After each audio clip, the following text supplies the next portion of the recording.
This is Winnipeg Sports Talk Daily with Andrew Hustler Paterson and Michael Remis. Hey, what's up, everyone? Welcome to a game day edition of Winnipeg Sports Talk Daily. Andrew Paterson, Michael Remis with you, and the Preds are back. They kicked off their road trip last Monday in Winnipeg. The Jets and Connor Hellebuyck shut them out 3-0.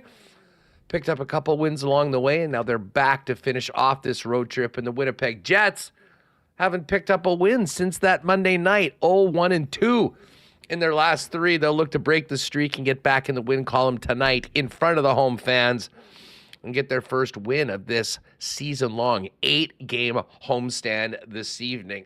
Team was out on the ice this morning after 2 days off for the morning skate, and good news, TikTok star Dylan Samberg out of the non-contact jersey. He doesn't look like he'll be a go tonight. We'll hear from Scott Arniel shortly, as well as Adam Lowry, captain of the Winnipeg Jets. We did get an update, though, on Colin Miller, who took a puck to the throat in the Saturday night game against the Red Wings and fractured his larynx. Sounds like he's doing well. We'll get the update officially from coach in a few minutes, but we'll be out for a couple weeks as well, which of course means a little more opportunity for some of the guys on the periphery of the top six to go in and, you know, make a statement that they should be staying in when guys get healthy. We'll talk about it coming up with Jeff Hamilton from the Winnipeg Free Press. We'll also check in on the Bombers offseason and find out where the hell the CFL schedule is because we're still waiting for it today. Hellebuyck's back in tonight looking for the elusive 300th win. And the only people to do it faster than this, shout out to Remis for these notes, would be the third fastest goalie in NHL history to reach 300 wins. The only people to do it faster are Andre Vasilevsky and Jacques Plante, and has held the opponents to 3 goals or fewer in 28 of 32 contests on the season. So we're going to dive into that right off the top. The Hammer will join us, and we'll find out the latest on the Preds. Our pal Max Herz, who joined us last Monday, is back in the city getting ready to do the Preds broadcast today. He'll join us. And with the playoffs set in the National Football League, perfect time in the second hour of the program to welcome back our guy, Zig Fracassi from SiriusXM NFL Radio. Zig's a big hockey guy too, though. I'm sure he'll have some takes on the latest in the National Hockey League.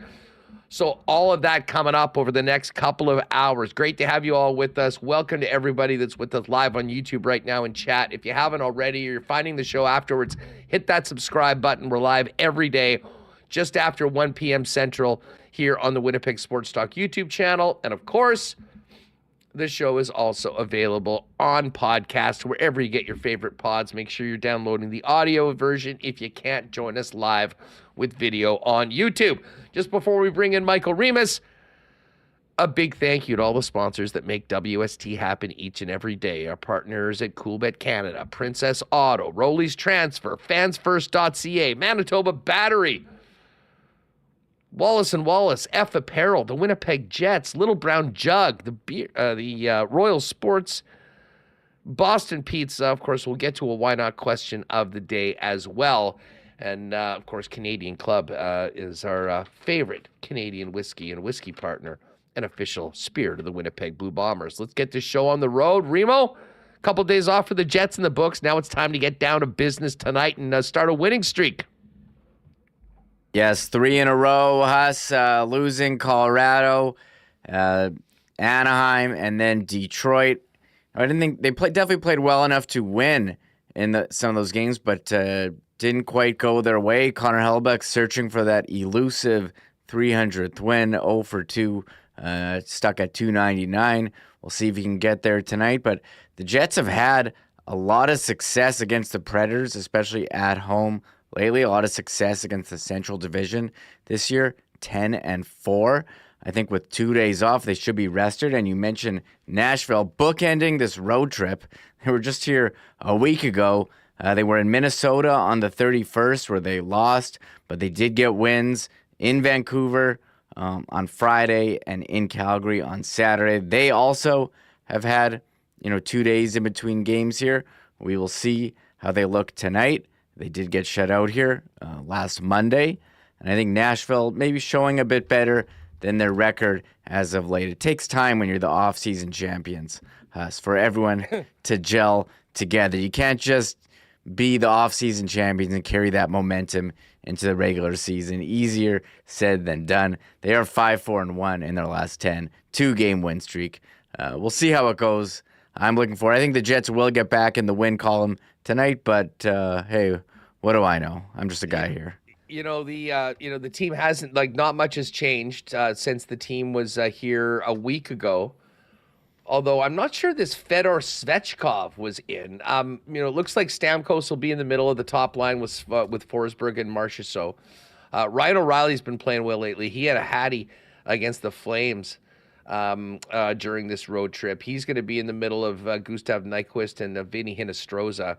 And then you got Evangelista with Svechkov and Jankowski on the third line, and Michael McCarron, Tommy Novak, and Colton Sissons on the fourth line. Roman Josi with Justin Barron. Was Josi out in that game last week, Remo? He's been out, and Brady Shea's been covering on that first power play unit. I don't remember if he was in or not. That was a long time ago. Last Monday. There's been a bunch of games in between. Zach LaRue was in the lineup back then. He is out right now.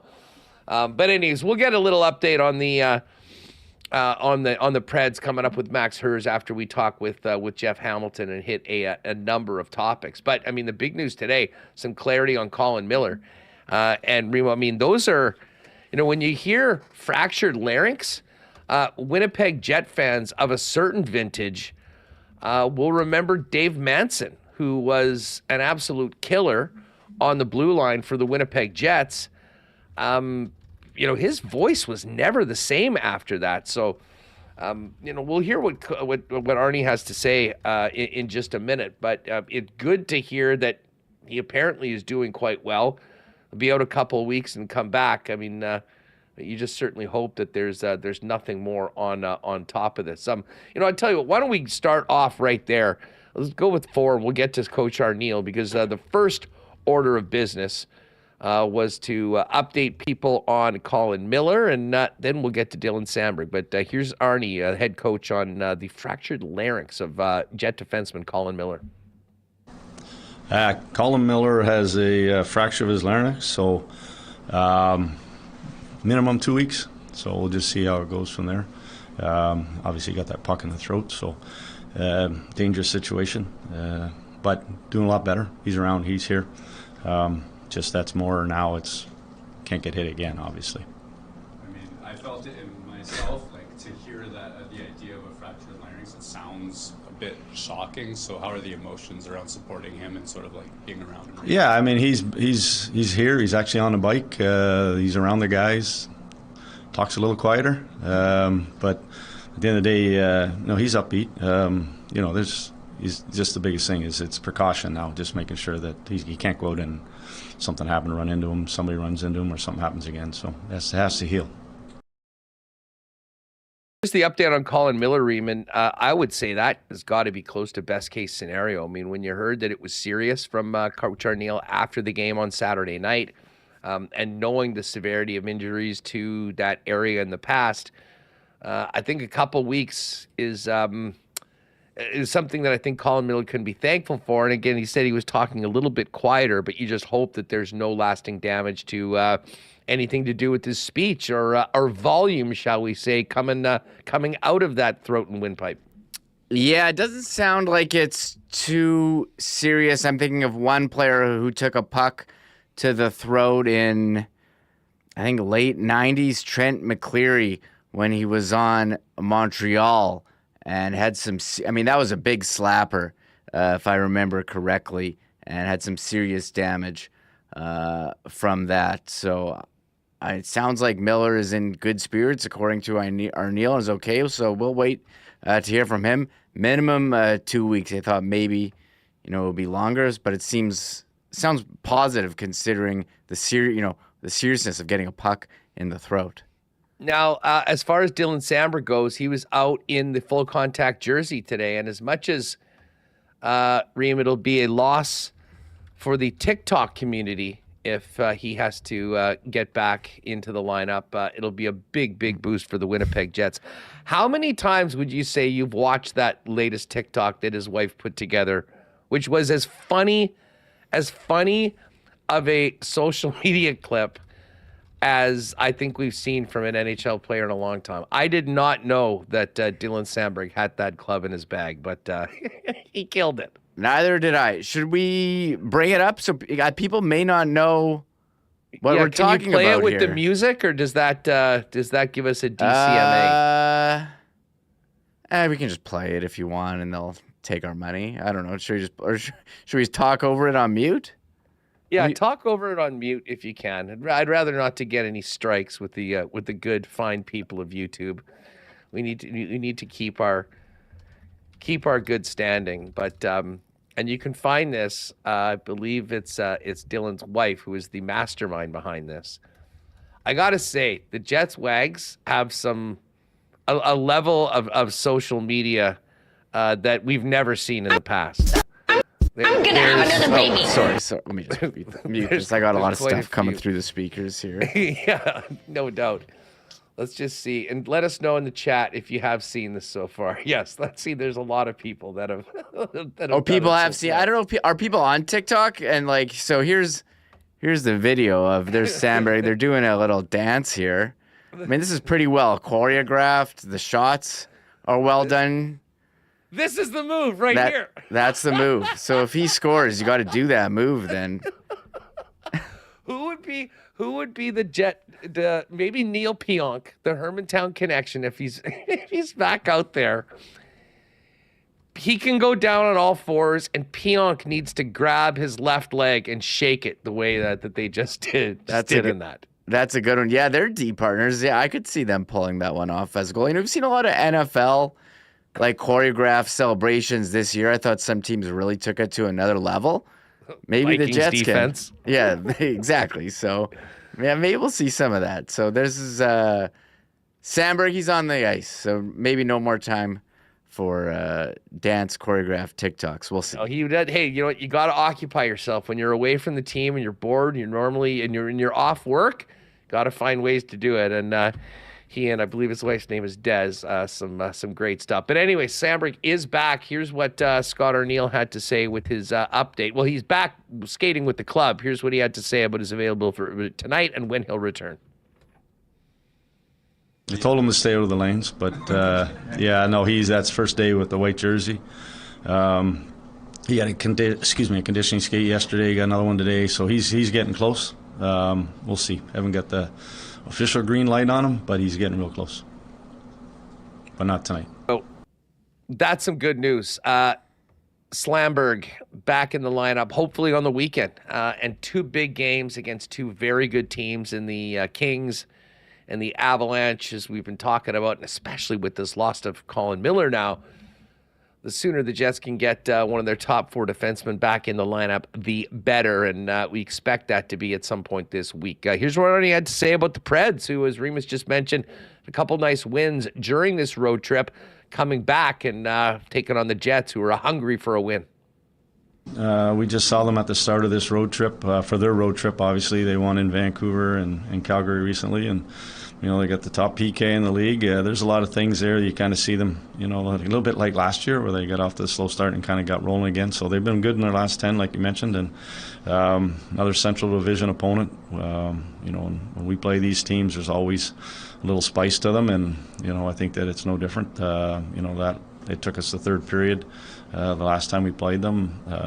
We scored a goal in the second, then got a couple in the third. But they're a tough out. You can't, like I mentioned, there's no easy opponents, and you have to make sure that we're at our best and making sure that we're making a hard night for them. All right, there's Jets head coach Scott Arniel on tonight's opponents, the Nashville Predators. And I believe it was Eric in chat asking whether we will recreate the Samberg's video for a WST TikTok. Probably not, but you never know. That's why you need to follow. Turn your notifications on all of our platforms. You never know what's going to be coming up. Now, listen, the Jets got that win against Nashville last Monday. Then lost a tough one in Colorado. The overtime game against the Ducks, and then had a real tough start against the Detroit Red Wings, battled back, but it wasn't enough. So they're still waiting for this first win of 2025. Arnie was asked if there's been a common theme in these last 3 games. Oh, sorry, one sec. Someone was saying we were muted, but I don't believe that is the case. So no, that was a false mute alarm. If you look at the analytics of the last Anaheim-Detroit game, we blew them out of the water, and we hit posts. We didn't, we didn't score at the times we needed to, and there was a lot of good things that happened. The Colorado game was its own little entity in the sense of all the travel and the 3 and 4s. But at the end of the day, if I'm nitpicking, probably off the rush, we got to make sure that against these teams that transition well, that we do a good job that way. And that's one thing Nashville will do. They'll try to get off and run. They'll blow zones with their forwards, so we're going to be good in that area. The last couple of games, like I mentioned, I thought what we did 5-on-5. I know we gave up the power play goals in that Detroit game, but what we did 5-on-5 was a lot of good things, and we have to continue that. All right, Scott Arniel, going to the analytics. Didn't mind the game. And listen, I can't disagree. I mean, there were tons of scoring chances. I mean, I was at the Anaheim game. There were, and the goals that went in on Hellebuck were very unusual ones up until, the Gudis tying the game after the IFL would put them up. And obviously a nice play by Terry on the winner. And then, listen, the start was bad. A big part of that start, though, was those 2 penalties, Remis. And, they had that one ugly penalty kill that ended up in their net. And Detroit, for their part, was great. I mean, they were shooting. They were getting as much as they could on. I thought the Jets really turned that around. And he mentioned some of the post. We talked about that on yesterday's program. I mean, it certainly wasn't a no-show. Mm-hmm. But at the same time, there's some things that this team definitely wants to get better at tonight, and they'll have to be ready for it because this is going to be a desperate, the Nashville Predators are playing playoff games right now. They put themselves so far out of it that unless they go on, one of those 17 wins in 20 game streaks, they're probably not going to be a playoff team. So the Jets are going to need to be ready. One of the other things that I think they're going to look to do, certainly just looking back at the last week is, get back to being better at limiting rush chances. Here's Arnie on trying to limit the rush chances that have sort of popped up early in the new year. Like I've talked about in the past, that I think 3 weeks ago we were talking about our D-zone coverage. Prior to that, it might have been our forecheck, and now it's, we kind of get into our rush situation where it's something that we have to pay attention to. And, I think that it's all kind of, when we're good at it, we limit what happens coming in our defensive side of the structure. And it's just, making sure that we have numbers above and making sure that we're not getting caught, maybe trying to make one more play in the offensive zone or getting on the wrong side of people. And that's just something I think that has the last couple of games has been there. Obviously Colorado had a few and then Anaheim as well. So it's just something that we got to clean up. All right, so there's Coach Arniel. Colin Miller out 2 weeks. Samberg close to being back, hopefully by the weekend. We'll talk more about tonight's expected lineup with Jeff Hamilton when he joins us a little later on. But Captain Adam Lowry, what a first half of the season he's had.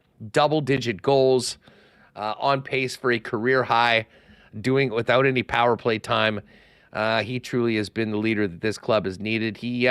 He looked back on the first half of the season earlier today after the morning skate.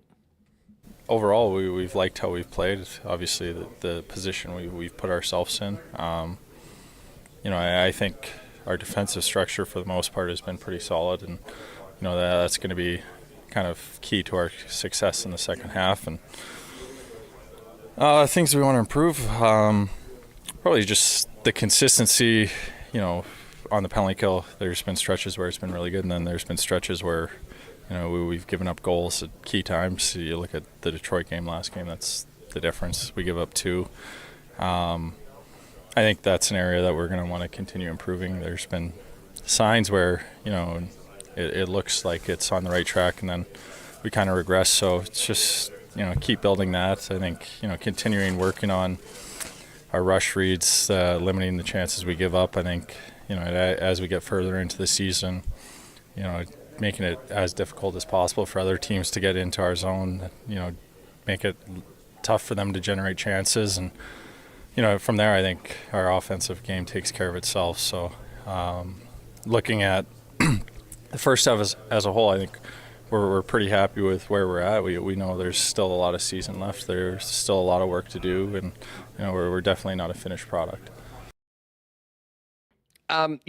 Reem, talking about the special teams, and it's kind of interesting with Nashville being here today. I mean, listen, the Jets' power play has been insanely good all year long. They're number 1 in the National Hockey League. When these two teams played last week, the Predators were the number 1 PK in the league, and the Jets were at 16, basically right in the middle.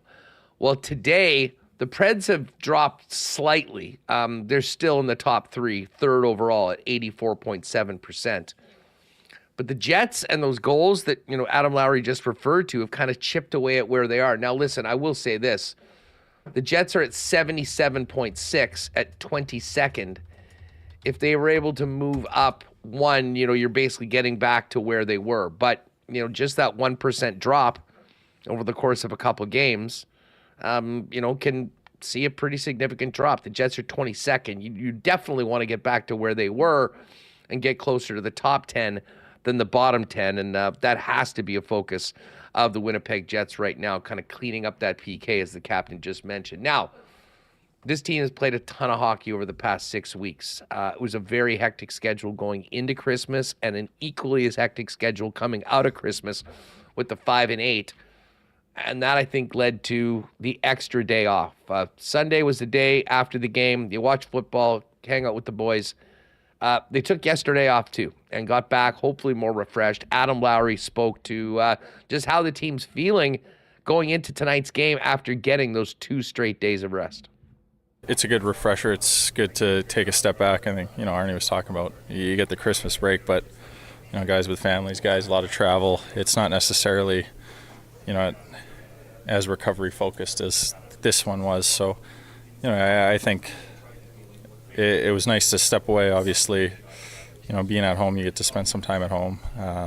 We're kind of stuck in a little bit of a losing streak here, but I think you look at the games as a whole. I think the Anaheim game, we had chances. The Detroit game, we had chances to win that game too. So, I don't think the losses or lack of effort or things like that. It's finding that extra goal. Kind of finding a way to deny that extra chance that they're getting, and it allows us to come back to the rink this morning refreshed for another Central Division opponent. They've been on a long road trip. They've since we've seen them, they haven't returned home. So you want to get on them early, and they've had a couple days since their last game too. But you want to come out and get the ship righted, going back in the right direction. All right, so there's Captain Adam Lowry, and I know the guys are certainly watching their NFL teams. Too bad about Adam's Bengals not being able to make it into the playoffs this year. A real shame. But I imagine chances of an ice fishing journey for some of the guys on the team was about 100% on the weekend, Reem. I did. Someone mentioned in chat yesterday that they saw pictures of ice fishing on Facebook. I have to find them, but I did see Perfetti with a big one, and of course, Connor Hellebuck, who's got the fishing bobblehead, partaking in some ice fishing. So, hey, it's, there's a lot of, I know there's some guys on the team that do enjoy the outdoor adventures here in the province, in the winter. So pretty cool seeing them take advantage of a day off. A perfect day for some ice fishing. So I'll have to find these pictures. Speaking of the ice, it is good to go. I know the river trail is in full effect right now, and I can tell you from my perch just by the Hugo docks, they just started moving the snow out, and there's the first flood. So we should be at full capacity for the river trail all the way to the end, I would say, in the next probably in the next few days, which is great news for people that want to get outside. And it's actually going to get a little warmer in the next couple of days, which is quite nice. Hey, here's one more from the captain, and this is on tonight's matchup, the Nashville Predators, a team they know very well. Well, you know what? I think both times we've played Nashville, they've played us really well. I think, you know, you look at their roster, you look at the makeup of their team, and I don't know if I would have predicted them to be where they're at. I think, you know, they're a much better team than where they're at in the standings. You know, they've got some great depth up front. You know, they've got big bodies on the back end, one of the best defensemen in the world, one of the best goalies. So, you know, we know they come out, they forecheck hard. You know, they're dangerous off the rush, and it's important. You know, we get to the inside of the ice. That's where, you know, we were able to generate, you know, our one goal last time we played them until we got to the power play. And, you know, look at that game. It's 1-0 until about 6 minutes left. And, you know, we got a couple of power play opportunities, and our power play's been so critical for us in winning games and being the deciding factor. So, you know, I expect it to be another tightly contested game again. All right, there is Adam Lowry. We'll get to some Jets and Bomber talk coming up with Jeff Hamilton in just a few minutes. Hey, before we do that, folks, if you've got a move planned in 2025, you're probably stressing about it already. Our friends at Rolly's Transfer, though, can help you. Family owned and operated for over 60 years in Manitoba. Rolly's Transfer is the most trusted name in moving and storage. With their extensive logistics business taking them throughout Winnipeg and southern Manitoba on a daily basis, Rolly's can offer flexible routes, flexible timing, and great rates on your next move, and the white glove service that they've become famous for. If you do have a move plan, what you're going to want to do is get on over to their website at rollies.com. Top right corner, you'll see the tab Request an Estimate. First off, throw WST in the promo code for a special discount for WST listeners and viewers on moving services and moving supplies. And then let them know when and where you're moving and what needs to go. And the friendly Rolly staff will turn it around quickly with a great quote to get you locked and loaded to make that move onto your next destination. Moving in 2025, get the help of Rolly's, family owned for over 60 years here in Winnipeg and the most trusted name in the moving game. Find out more, request an estimate today over at rollies.com. We heard about Remis's battery fiasco on the weekend yesterday when we began the program, and it's a perfect time to remind you to not be that guy, whether for you or your friends and family. You got to be ready for what Mother Nature's throwing at us for the next few months. And that, of course, means making sure that your battery is able to withstand the Winnipeg winter. If you have the need, get on down to Manitoba Battery, Logan Avenue, Dovercourt Drive. Like Remis said, he's got to go and get that sucker tested for free, of course. And if you need a battery, you'll be able to get it right there at the best price in town. Manitoba Battery is your local option for batteries at the best prices, period, beating the pants off the big box stores and with service that so far exceeds what you'll get anywhere else, including free delivery anywhere inside the perimeter on any purchase over $60. It's just that easy. Speaking of ice fishing, they've also got, you know, those ice fishing flasher battery you need. You might need a battery for a sled. Manitoba Battery has it all. Best prices in town. Find out more online, manitobabattery.com, or pop down and see them in person on Logan or Dovercourt Drive. And hey, as we're into the new year, guys, if you're thinking about upping your menswear game, now's the time to get on down to F Apparel. for 2025. F Apparel is the leading spot in Manitoba for custom men's clothing with custom suits starting at just $400, along with chinos, golf pants, custom shirts, both tucked and untucked styles, and the biggest and best selection of menswear accessories in the city, period. Pop down and see him at 190 Smith Street downtown, not too far away from Canada Life Center. You can also check them out online at F Apparel. That's EPHapparel.com. Check out everything they got going on, not to mention make an appointment to come in for a fitting. New wardrobe in 2025, make it F Apparel, proud sponsor of WST. All right, let's get this show on the road and welcome in Jeff Hamilton from the Winnipeg Free Press. Hammer, what's going on? Hustler, things are great, my man. How are you doing? Hold on a sec. We got a mic issue here. Oh no. We're good. And then Remis also has to just stop the feedback. And then I think we're completely set. I think my microphone. Oh, I can hear myself. Yeah, you're good now. That's on our end. Yeah, you're good. Now you're good. Might even say great. Because that's how I'm feeling right now, being on this Looking show like right now. $1 million US tax-free. Well, I worked up a bit of a sweat, Huss, because this 130 change that you've thrown on me has created a unpredictable sun through my blinds of my place where I usually do my thing. So I've been on a chair trying to play a game of find the light. And so I've resorted to blocking a little bit and then just kind of standing in front of it, as you can see behind me. So It's yeah, man. Natural lighting. So yeah, another kick-ass day in my awesome life, obviously. What's going on? How did you manage to suck it up and get back to work? Barely did it, man. I barely did it. I was so used to it. I was normalizing a lot. I think when I was saying this to you last week was normalizing the day coming to me. This idea that I need to attack the day, Huss. It's not, it shouldn't be foreign, but it feels foreign. But I'm getting back to that. I'm getting back to my groove for sure. Speaking of attacking the day, I think that's the job for the Winnipeg Jets today. I mean, that's been a great start to 2025. Now, listen, the team's still in a great spot at the midway point of the season.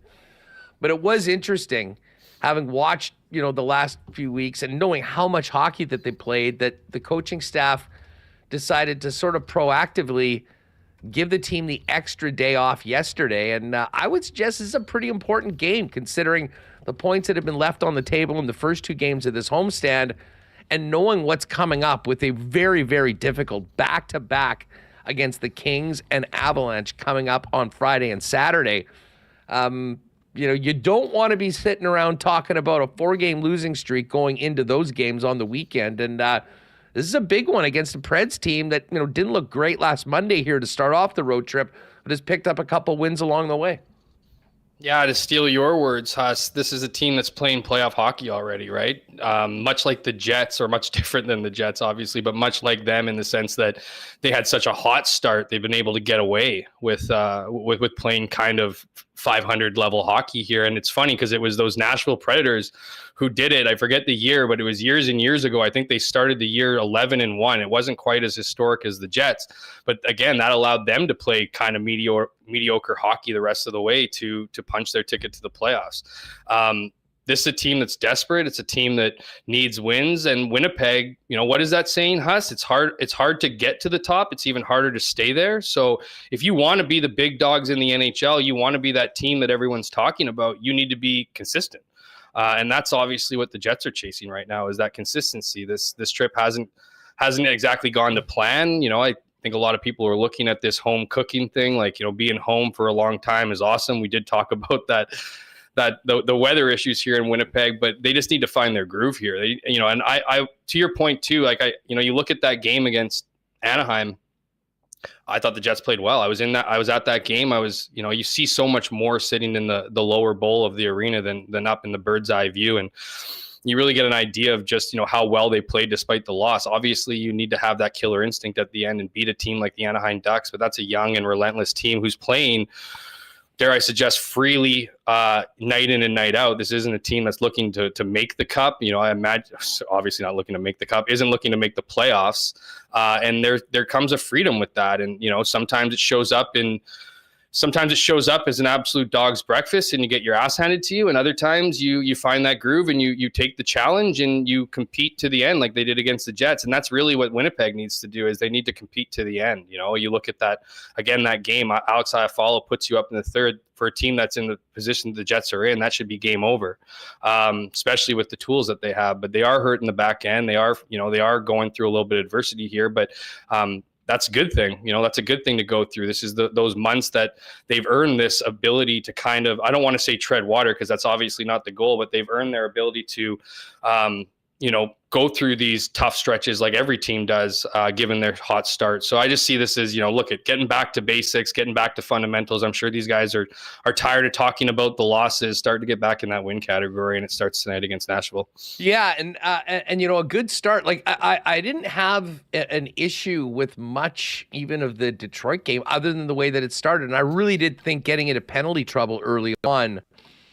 They killed that first one, and then that sort of weird penalty where someone lost the stick and Vlad threw it up to them, got called for the 2 minutes for the throwing the stick, and then not being able to kill it. Not only did it give Detroit some life early on, and listen, credit to them. Todd McClellan had them ready to go, knowing what the challenge was. And the Jets came back. Listen, some games they'll be going in for you. We've seen that happen a lot for the Jets this year. Sometimes you'll hit a little bit more iron. They did. But it was more the defending. And to Adam Lowry's point, the ability to kill penalties. I mean, there's two sides of special teams. And I mean, on the one side of things, in stark contrast to last year, the power play of the Winnipeg Jets has been all world, best in the National Hockey League. The last thing you want is to see your penalty kill drop to that bottom tier and kind of offset all the good things that you've done with the man advantage. And I'd say right now, especially this week, I mean, looking at the teams that are coming in, the ability to, and listen, Dylan Samberg coming back, I'd imagine on the weekend will be a big, big boost to that. But bottom line is you need to at least be middle of the road on the PK if you don't want to waste a lot of the benefits you're getting from a league number one power play. Yeah, well, that's it, Huss. I mean, I think as a team, you kind of go through, I don't want to say different stages of a season, but you go through ups and downs. Things work, right? There's games and weeks where it seems easy. The puck's finding the back of the net. And there's obviously those stretches that every team goes through where it's the opposite. So, for me, the PK is obviously a work in progress. It's a little bit perplexing in the sense that this is a good defensive team, right? They're right up there with the team defense as far as goals against, and obviously winning the Jennings Trophy last year. I'm not saying that 5-on-5 defense equates to a perfect penalty kill as we see with Winnipeg, but that being said, you'd think with some of the usual suspects they have in those groups that you would see some improvement. You're definitely seeing obviously improvement, as you mentioned, on the power play, and much like the power play can mask issues, a bad penalty kill can accentuate them and magnify them, right? Can really put you on the wrong side of games. It can help other teams out who aren't able to compete with you at 5-on-5 at even strength. So this is a year-long game. If you look at any team, and I say this about teams, every team in the league beats. Every top team in the league beats bottom end teams in the league, and every team goes through their ups and downs on special teams. And while Winnipeg's been able to figure it out on the power play, something needs to give on that penalty kill, because that really is the killer. You either, you go into every game not wanting to you go in every game wanting to be disciplined and stay out of the penalty box, but there are those games where you have to rely on your PK. Those games at the end of road trips, those games where a team is a lot more fresh than you are. You ultimately leads to sluggish play, which leads to other team drawing penalties and puts you on the PK. So when you don't have trust in that, and again, much like the momentum with a power play, bad momentum on a power play or bad momentum on a PK can be contagious and can carry over, right? So a lot of it can be the technical side. You can get sick and tired of going through the X's and O's of systems. Everyone on the Jets PK knows exactly what they need to do. They just need to execute it, and that's the frustrating part. So some of the times, while it is structure, while it is issues with the actual fundamentals of the PK, a lot of the times it can be mental obstacles to get past, and I see that's where the Jets are after an up and down year on the PK last year as well. You know, it's a good day to kind of look at the big picture, considering this is the Jets' 42nd game of the season. We are at the halfway mark for Winnipeg. There's some other teams that haven't played that many. And you mentioned their goals against. I mean, the Jets are third in the league in goals against, but the two teams ahead of them, LA, who we're going to see on Friday, and the Dallas Stars, both have 3 games in hand. 95 for Dallas, so they're 9 goals back. I think if you extrapolated that out, they'd still be number 1 in goals against per game. And the Kings would be right there with Winnipeg. What is interesting, though, Jeff, is that the Winnipeg Jets have the best goal differential in the National Hockey League at plus 43. Washington's next at plus 40. You've got just a couple other teams in the 30s, Vegas and Tampa. So, I mean, a lot of those metrics and you know, just numbers that you look at, you know, are in a real good place, which I think makes this next little bit that much more important. I mean, you win tonight, say you win 2 of these 3 games at home, you go into next week with Vancouver and Seattle coming in to finish up the trip, and I believe in Calgary, you're feeling basically right where you were. At the top, challenging for first in the conference, in the division, in the league, all that's great. There's got to be a level of I would say, urgency to this game tonight. I would suggest as much as the ones on the weekend, considering the opponents coming in. Because it only took 1 or 2 games, even in games that they didn't play terribly in, for a number of people to start getting raised anxiety levels about a potential January swoon. And listen, I get it. When something has happened in the past and you might see little glimpses of it happening again, there will be some that'll be saying, here we go again. And to me, this is a week and an opportunity for this Jets team to say this isn't the same team as before. But because you know that if they don't play well this week and they don't get the results, that's where we're going to be next week. Haas, if the Winnipeg Jets have any sense of urgency based on what they're hearing from the fan base, this team's already screwed. Okay, so this idea that like there needs to be some sense of urgency that a turnaround is in order for a team that's in the first place in the NHL is just ludicrous to me. That idea is insanity, to be honest with you. And in fact, I would rather the Jets not get all crazy and urgent because they've dropped 2 games in a row. Go to business and do your job. You know what I mean? Don't get too overwhelmed. This is what we're talking about. Like, I'm not saying that is the Jets. I say the Jets are, you know, we say this every year, and I believe it to be true, is that they're getting more and more to a team that's stabilized, that's mentally stable, that's not, you know, that doesn't get up, you know, the highs and lows of wins and losses, of goals being scored, right? That's not the ingredients of a stellar cup contending team. You know, they need to realize what they're doing, what they're not doing, and do it better. I know that's simplistic version of it, but we're not going to go into the X's and O's of everything that they're not doing well. They know what they need to do. They just need to go out and do it. What they don't need to do is get overwhelmed and panic by the situation. Like this is the dog days of the season. Yes, the points all count for the same, but the Winnipeg Jets need to do something a bit differently. So if they do go through this January lull, then I hope that they pick it up and are playing their best hockey by April. You know what I mean? So like, to me, it's like all the teams, like you look at Florida right now, you look at Tampa Bay, you look at Colorado before, like they all go through these lulls. You think they're looking at, you know, their fan base or the panic outside of their room, or people seeing that, you know, here we go again. They might have their own issues and own mental hurdles to get over. But I just, you know, again, tonight's an important game. Certainly if you're a team that wants to compete for first place in any division, certainly in your conference, you can't be losing 2 games in a row. You need to be showing up every game. I think the Jets have shown that. Even in this home stretch here against Anaheim, against Detroit, things just didn't really work out for them. They need to play better, but you know, at this point in time, I mean, anyone reaching towards a panic button or here we go again, I get it. I mean, you've been living in this world where you've been disappointed for longer than a decade, essentially. But at the same time, this is a team that needs to focus on the now and not worry about what might happen later. Yeah, no, listen, I mean, I think it's a good point. I think, you know, as much as, but it is human nature. I mean, when you have had slumps at a particular time in the year, you know, and especially with a long homestand, which should on paper be your opportunity to kind of make hay after the ridiculous schedule that you managed to survive in the last 6 weeks, the last thing you want to do is start, an 8-game homestand off with 3 or 4 losses and then be playing catch up the entire time. So 100%. We'll see. Let me ask you this. Hellebuck's going again tonight. And I know we've had lots of talk about his usage and how much he plays and all that.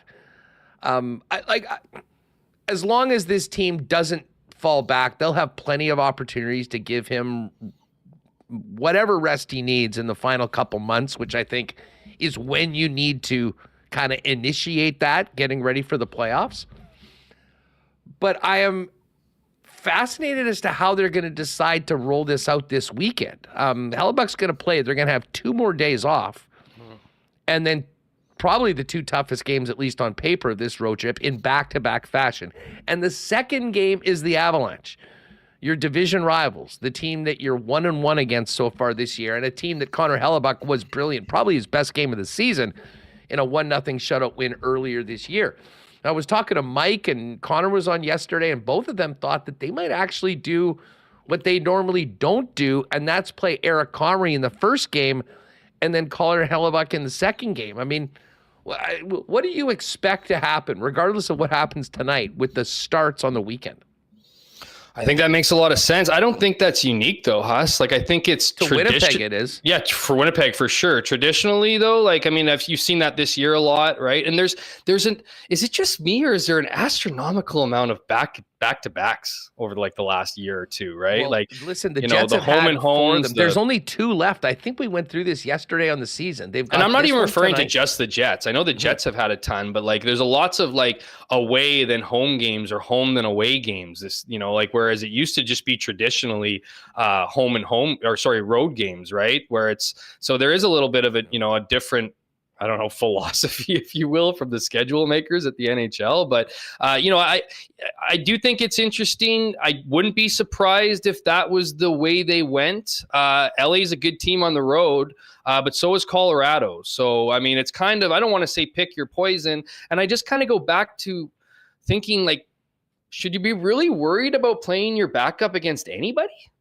You know what I mean? You don't want your backup. I mean, you don't want your backup in the, in the playoffs. You don't want them in the deciding game 7, but game 44 against LA or game 45 or whatever it is against Colorado. Are you really that worried about who's in net? I mean, play better defense then. Have a different game plan. And the other part too is, well, the results aren't there. Comrie hasn't been bad. I don't think that the Jets are or the players or coaching staff is concerned about Eric Comrie in net. I mean, and again, it's okay, so if they split this series, so what? You know what I mean? It is what it is. It's middle of the year stuff. I just think it would make the most sense because you just had Comrie play against the Avs, didn't do so well, and I don't want to get into PTSD or anything or the mental sides of that. I'm not sure he's not worried about the Avs, but maybe you want to give Hellebuck a chance, right? Play against a little bit of the sharpshooters. There are a lot more dangerous weapons on Colorado when it comes to goal scorers than there is LA. LA is one of those teams that just generates a lot of pressure on their ferocious forechecks. Try saying that 3 times. But, I think it would be smart to put Comrie in net for that. And I guess it factors in that, it's the game before the second game. And because the reality is whether or not Connor Hellebuck, simple math would suggest, whether Connor Hellebuck plays the first or the second game, he's only playing half of them. Yeah, as I said, we have seen him go back-to-back before. Oh, is that where you're going with this? No, I'm not. I would be stunned if they did that at this point in the season. I would because if they did that, wouldn't you want to give Comrie the net tonight? You know what I mean, kind of thing. But I don't know. Yeah. Listen, I'm not expecting it. I mean, we're not. Isn't it whatever Connor Hellebuck wants though? Isn't that how it goes down? And I wouldn't be surprised if he wants to play Friday and then say, "Oh, by the way, I want to play as well." And who knows, man? Maybe half the time it's his call. Maybe half the time it is hey, see how you feel after that game, and no one knows his body better than Connor Hellebuck. I mean, I'm speculating here. This certainly probably isn't the case, but I wouldn't be surprised if they asked him if he could go again. Yeah, I mean, listen, they haven't done it in 4 back-to-back so far this year. This is the one though that they're at home for both games. They're not leaving. And, maybe if the team really stepped up and it was kind of a quiet night for him and they got the win and he was really feeling it, maybe you do go back with him in this particular case. Although there's a lot of other people that are far more worried about the amount that Hellebuck plays than me personally. I think he can handle it. But the bottom line is you want to win, and they're putting their best foot forward tonight to get this win tonight, and they will worry about the weekend when we come on. Listen, at this point in the season, we start looking ahead to the trade deadline. Before we even talk about acquisitions, we saw the Jets jump on Sean Monahan a good month plus out of the deadline last year. Now, the deadline this year is the 7th of March. The 7th of February happens to be, I believe, the Jets' last game going into the Four Nations break. So you're basically taking this break of 2.5 weeks and then have, a relatively short period of time, not even 2 weeks before the trade deadline. Do you think that we're going to see some more activity or action, those early strikes, Monahan-type trades, not necessarily from the Jets, although they certainly could be a part of that, this month in January? Does things get going earlier because of this break that is relatively close to the trade deadline? Well, considering that you're just bringing this point, I've been thinking of this point for exactly 3 seconds. I didn't even factor that in. That's an interesting thing. But I would say this, regardless of the Four Nations Cup and when the trade deadline is, and I will add the Jets into this, is that there's no doubt in my mind that trade talks have been ongoing all season long. Oh, yeah. Like, I think if you actually got, and I mean, there's anything from a couple, I imagine seconds conversation or a couple minutes conversation to longer conversations. If you got all the details of everything that a team asked for, how many trades are bandied about that are just like tossed out there, guys that are wanted, and then and then 3 weeks goes by and they can't go anywhere and they meet up a month later, they revisit things possibly. Like, that happens, and that's not just the Jets, obviously, that's everybody. And especially the Jets, given the situation and position they're in. Like, it would be derelict of duty if Kevin Cheveldayoff wasn't working the phones and figuring out options or ideas for, with his staff. And like I said, I have no doubt in my mind that's happening.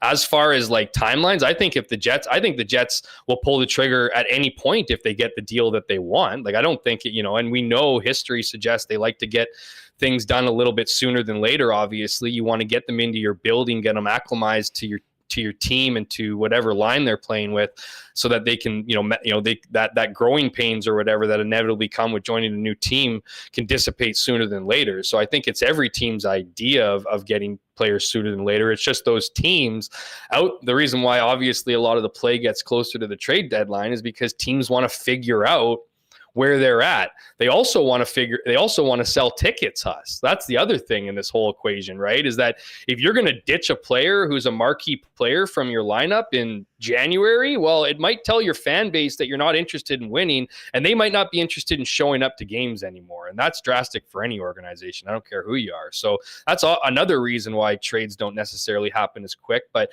I do anticipate some activity. I do think it's an intriguing idea that you bring up of the Four Nations Cup and how that might factor into, teams trying to figure out what they're going to do and what they want out of things, because that would be a great opportunity to bring players in, right, and get them used to things. So I don't know, what exactly how that will play into things here, but I do know that, especially the Winnipeg Jets, they're interested, man. They're out there looking. They're looking to add to a team that they know is good, certainly has the pieces, has been, defensively responsible and for the most part, and again, has top end goaltending and a power play. They just need to add depth. And, especially as all teams go through injuries, those with the greatest depth in their roster often go the furthest. So we'll see what happens here, but I would not be surprised at all if the Winnipeg Jets did it even earlier than we saw Monahan join the team last year. Let me hit you with the mandatory question of the week coming out of last week in Frank Saravelli's report. And this wouldn't be a trade, and obviously it wouldn't cost you any assets, just, signing, and the Jets are in a very good spot cap-wise compared to some of these other teams. What do you make of the possibility of a Jonathan Toews return, and does that make sense for the Winnipeg Jets? I had this conversation with a friend yesterday. A scout yesterday. Actually, it was a friend, but he seems to think that there's no way. And now he's not speaking for Jonathan Toews. Just to be clear, neither of us are, obviously. But he seems to think that Jonathan Toews is going to want to come back and, for lack of a better explanation, want things. Like he's going to want, top 6 minutes, that he's going to, obviously he wants to join a team that has an opportunity to win the cup. I don't know why he wouldn't want to join a team like that, or why a team wouldn't necessarily want him, or why a team wouldn't want him who is competing for a cup. However, I don't see it that way. And if it is that way, then absolutely not with the Winnipeg Jets. Like Jonathan Toews is not coming into Winnipeg and centering the second line. Like he's just, at 36, going to be 37 before the playoffs start. I just don't think, for a guy who's battled a serious illness, who hasn't really played hockey for a couple of years, and who wasn't really that awesome at the end of, his, I want to say the end of his playing career, but the last time he played, I just, I think it's a great story. I just don't think it's a good addition for Winnipeg. And this is the other thing I add to it. Is that I feel like, and this is kind of getting in the psychological part of like Toews, is that like, okay, so you just finished, you're trying to mount a comeback, okay? You've gone through, let's just suggest hell here for a little bit, as you've tried to figure out what's wrong with you. You've gone all the way, you've traveled the world to try to identify what these issues are and how to fix it or whatever. You got a lot on your mind right now. You need to, like, when you come back, I think you need to work in the shadows. I think you'd be, and again, I'm not advocating for him not to join Winnipeg. I just think if he comes to Winnipeg, he's going to be asked to do too much. It's going to be talking about the Winnipeg Jets playoff experience and lack thereof, and how he's going to come in and be like, whatever. And I just, I wonder if he's willing to take that load on. Now, the Winnipeg Jets have been very interested in Jonathan Toews. It isn't just now that they've been interested in what his future has looked like. This is a guy that they've asked about. Obviously, there's the connection between Kevin Cheveldayoff and the Blackhawks and Jonathan Toews. So I think the interest is certainly there, and the relationship, I imagine, is respected. So that's an advantage, right? I don't really think that Winnipeg is, while it's an unknown team as far as the locker room goes, it's not an unknown city and unknown to the management. So those work in the Jets' favor.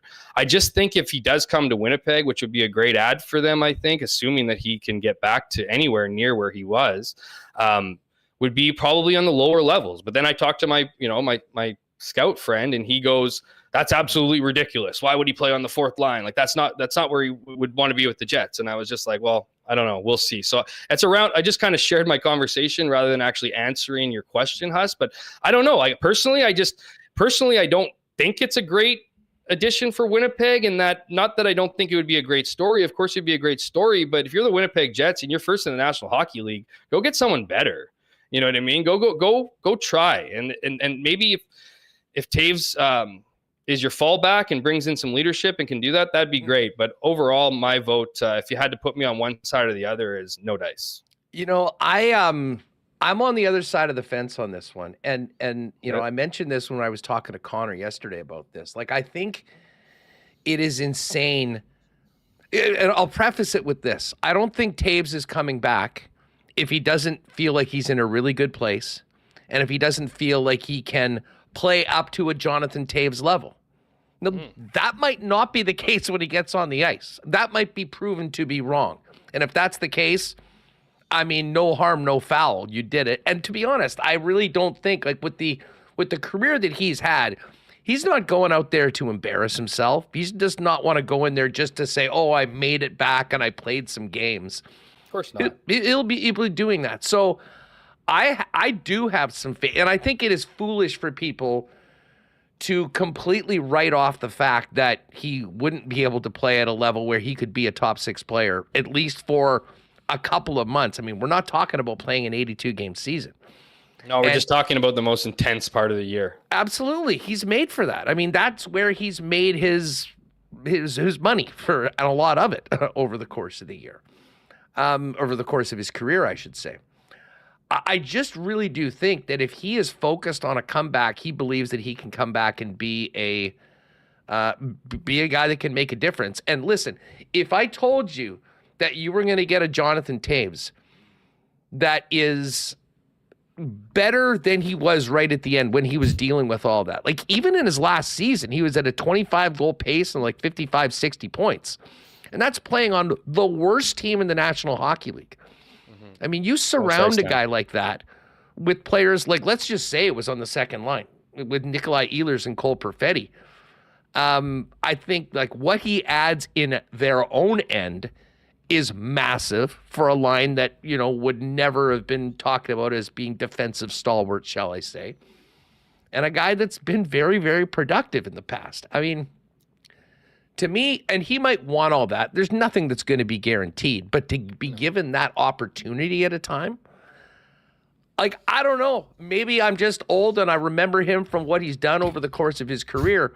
But considering these circumstances, I'm not betting against Jonathan Toews coming back and maybe surprising some people about what he's able to be at this time. Now, so what do you think? Okay, so what do you think then? Like, what do you think is reasonable? Like, what is a reasonable expectation on the high end?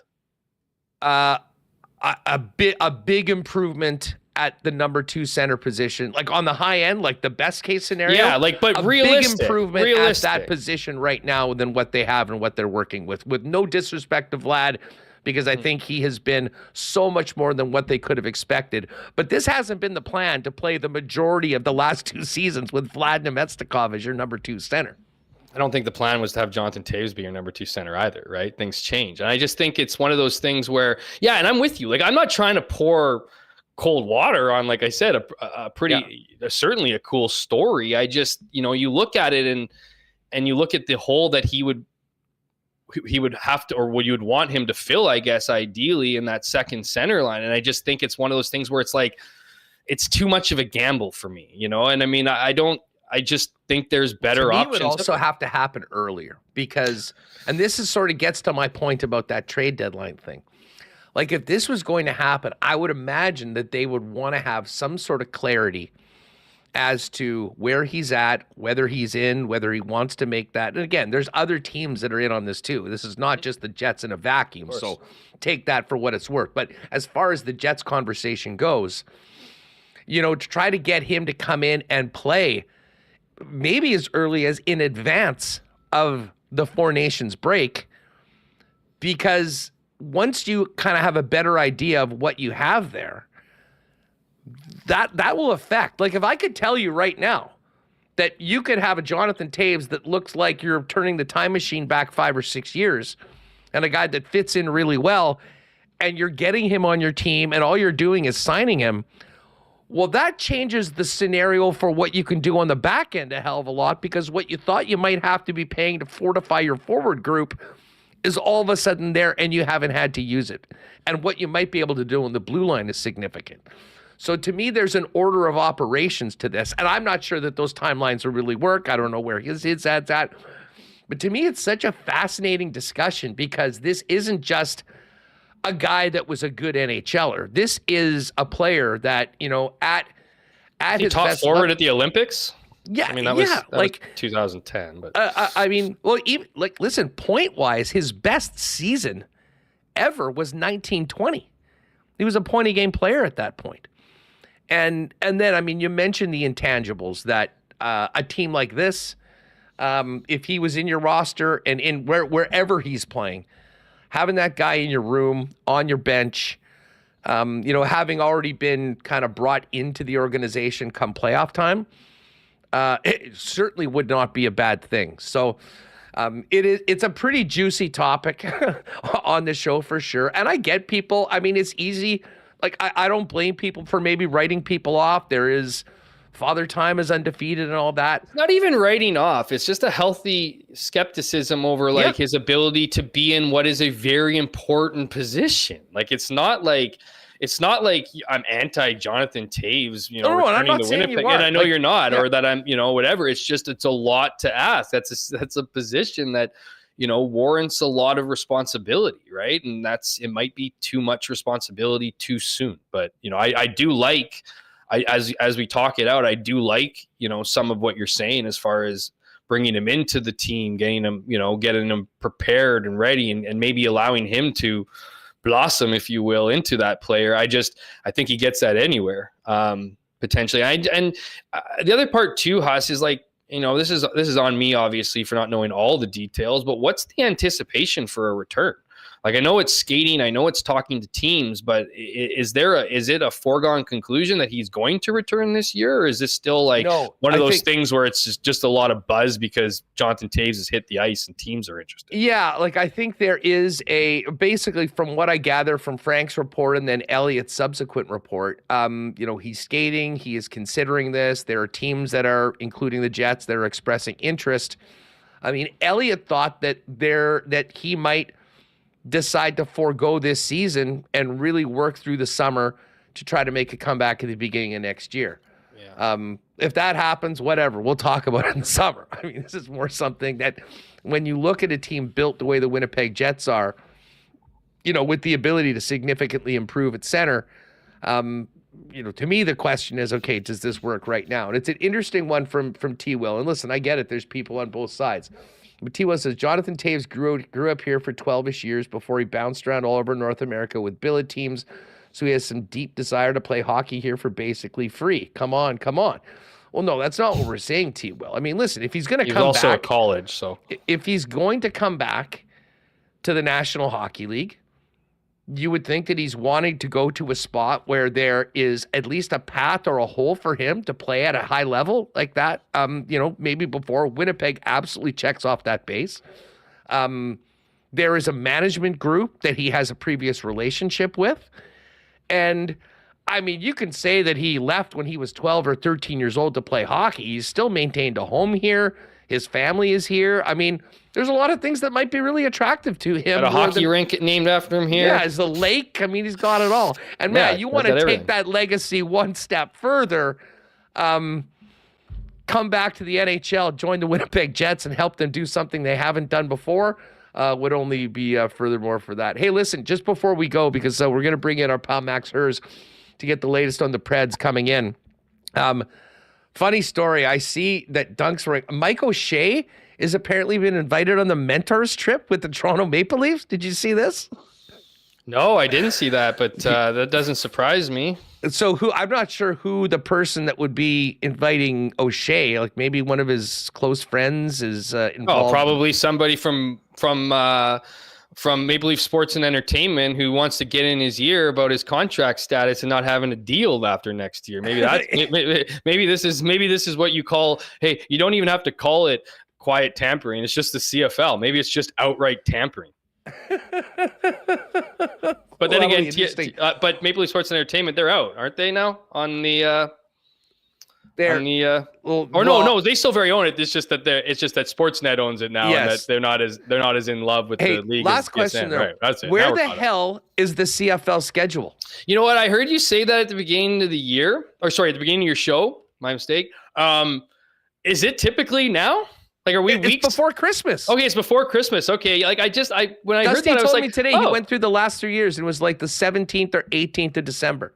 But here's the thing, man. Everyone gets all pissed off because of what happens, because people go, well, why isn't it a Grey Cup rematch week 1? Like, this is ridiculous. And everyone looks at it. Well, the schedule's made before the Grey Cup games played. So anyone who's in a tissy for I love it that you want the CFL schedule so badly. However, I imagine, not knowing this to be sure, but understanding the league better than most, is that they took the feedback from previous years, knew they had to create some marquee events, teams playing on certain weeks, so that they would stop pissing off the fan base. So I'm sorry the Christmas gift didn't come early, but don't you worry. I imagine the CFL will release their schedule before the season goes, and I imagine it will be done in due order. And this time, Haas, I will add to the viewers, you can get really pissed off if it sucks, because not only is it late, but it's not the way you envision it. So it's a double whammy of abuse if you want to give it to the league. Well, usually I thought there was a real push to get it out in advance of Christmas to help teams sell tickets. Like I said, Randy got hammered at the end of the year. Well, why isn't the Grey Cup being played? Hey, he's on. He's got. Oh, he's putting his feet up right now. He might even be in Mexico. Who knows? I know whatever that transition looks like, I imagine it'll be over Zoom. Well, I hope it's soon and we can break it all down when it comes back. Hammer, great stuff as always, buddy. Have a good one. Enjoy the game tonight. Always a pleasure, my friend. You know it's a good time when your body temperature regulates throughout the interview, and now I feel ready to go on with my day. So appreciate it, man. We'll talk to you later next week. Take it easy, bro. There's Jeff Hamilton of the Winnipeg Free Press. You can follow him on X at Jeff K. Hamilton, and, of course, read all of his work in the Free. We're going to get back to tonight's game with Max Herz, who's back in the peg in just a minute. Do want to thank our great sponsors at Princess Auto for their support of Winnipeg Sports Talk. Hey, we're into a new year, folks. Maybe that new year involves some new projects, new goals. Well, head on down to Princess Auto and get the wheels turning on that, because Princess Auto has the best deals and the most unique assortment of tools and equipment around. Everything you need to complete the projects on your list and start some new ones for the new year. Waiting for you at Princess Auto. Pop by and see them. Panet Road, Portage Avenue West, Brandon. And, of course, you can always also get those ideas churning and shop online 24/7, 365 over at princessauto.com. A big cheers to the new year to our friends at Canadian Club. You might still be able to find a bottle or two of the remaining inventory of the Initiation Series, that incredible first ever Canadian Club 18-year-old whiskey that just won the gold medal at the 2024 International Wine and Spirits Awards. When those are gone, they're gone. But in the meantime, when you head over to your local Manitoba liquor marts, look for that in the Canadian Club display for the best in Canadian whiskey, the original Canadian Club, also the official spirit of your Winnipeg Blue Bombers. And hey, looking ahead, speaking of new projects, if 2025 means you might need some new fencing or an overhead door for your property, you know where to call for that. Wallace & Wallace, the fencing and overhead door experts in town since 1946. If your property needs the security and protection of a new fence, they've got you covered with vinyl, ornamental, chain link, wire, wood fences as well. And if you need a new garage door, they've got the biggest selection of overhead garage doors, one perfectly to match your house and look great and add value to it at the same time.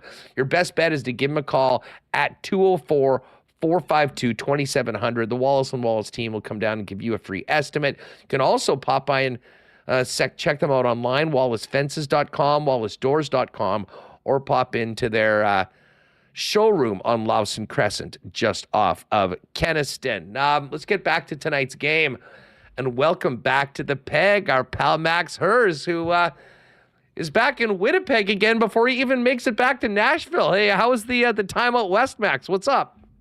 Man, I don't know where I would be right now that I would still have any energy left. So I'm not going to blame it on Winnipeg at the end of this long trip. But many of us, including me, are in the exact same hotel rooms we even started the trip in. So as long as the plane goes to Nashville tonight and not to Minnesota for a repeat of the entire thing, I think we'll all be good. But important game. Preds are feeling good despite how long it's been. So it's been a pretty good trip. Andrew Brunette was pretty clear this morning. He thinks every game on this trip has been a good one. And if I can extrapolate his comments a little bit further, they've gotten better every single game since Winnipeg. On the back end of the back-to-back on New Year's Eve against the Wild, that was a spirited affair, which is something at times the Preds have really needed this year. And it hasn't always showed up where it needs to be. But that was a really emotional game. Preds did lose it in regulation, but after that, had a couple days off and swept a back-to-back in Western Canada this weekend. So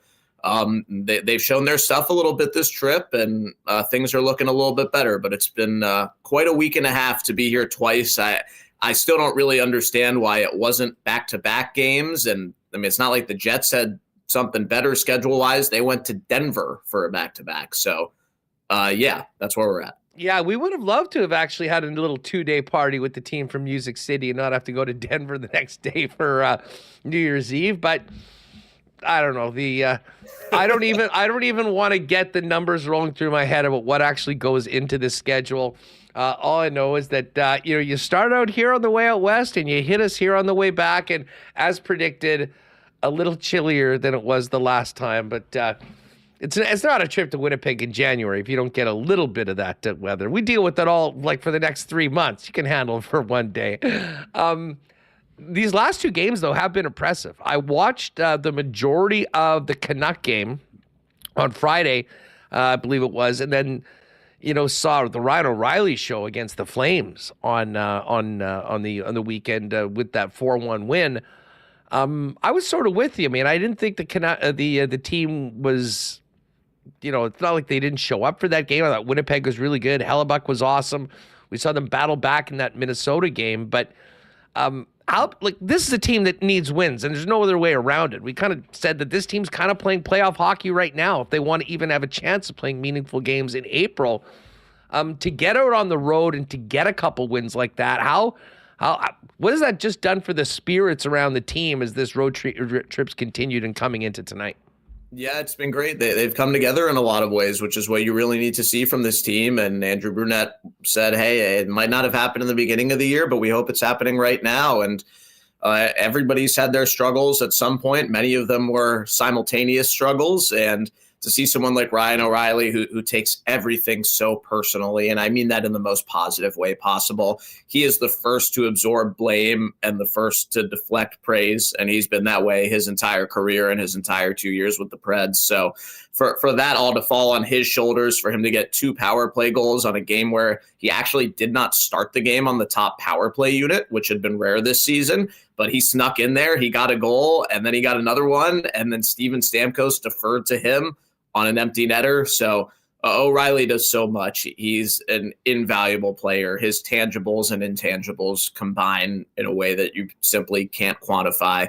So for that moment to happen in a season where he's slammed a lot of bench doors and smacked a lot of sticks in half because he takes everything so personally, because that's the type of leader he is, that was great to see in a win like that.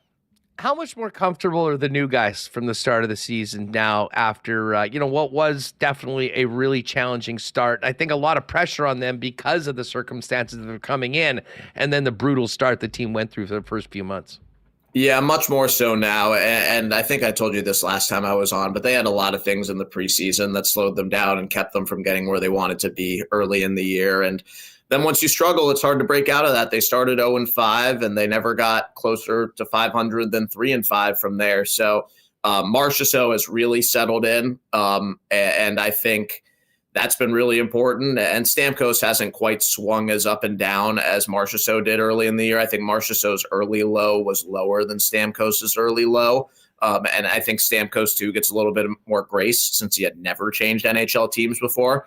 So seeing both of those guys, especially Marchessault, play as well as they have recently. I mean, Marchessault dropped the gloves last game. Like, we saw that fire from him in preseason, and I thought that was going to be something that he had with him from the jump. But just because of the struggles, it took a while to get that back. And I think it's back now. And if nothing else, they have their 3 best players, 3 best forwards playing together on the top line and clicking well.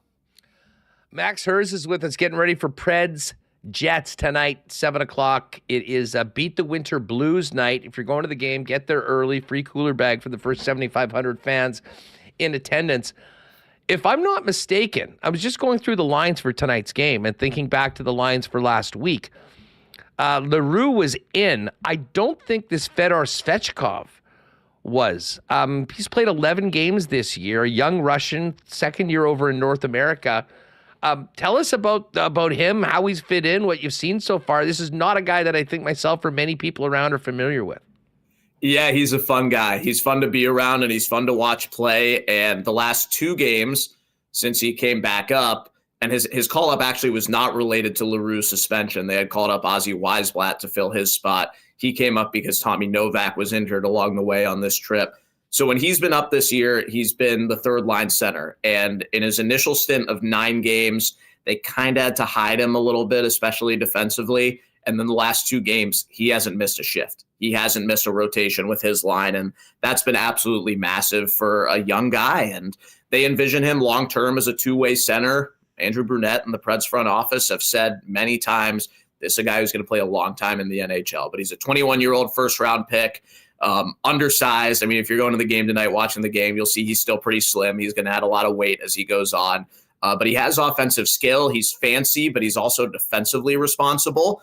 And he's a really smart player. And to add on top of that, as a person, he's hilarious. His English has come incredibly far in the last 16 months since he really came over to North America for the first time.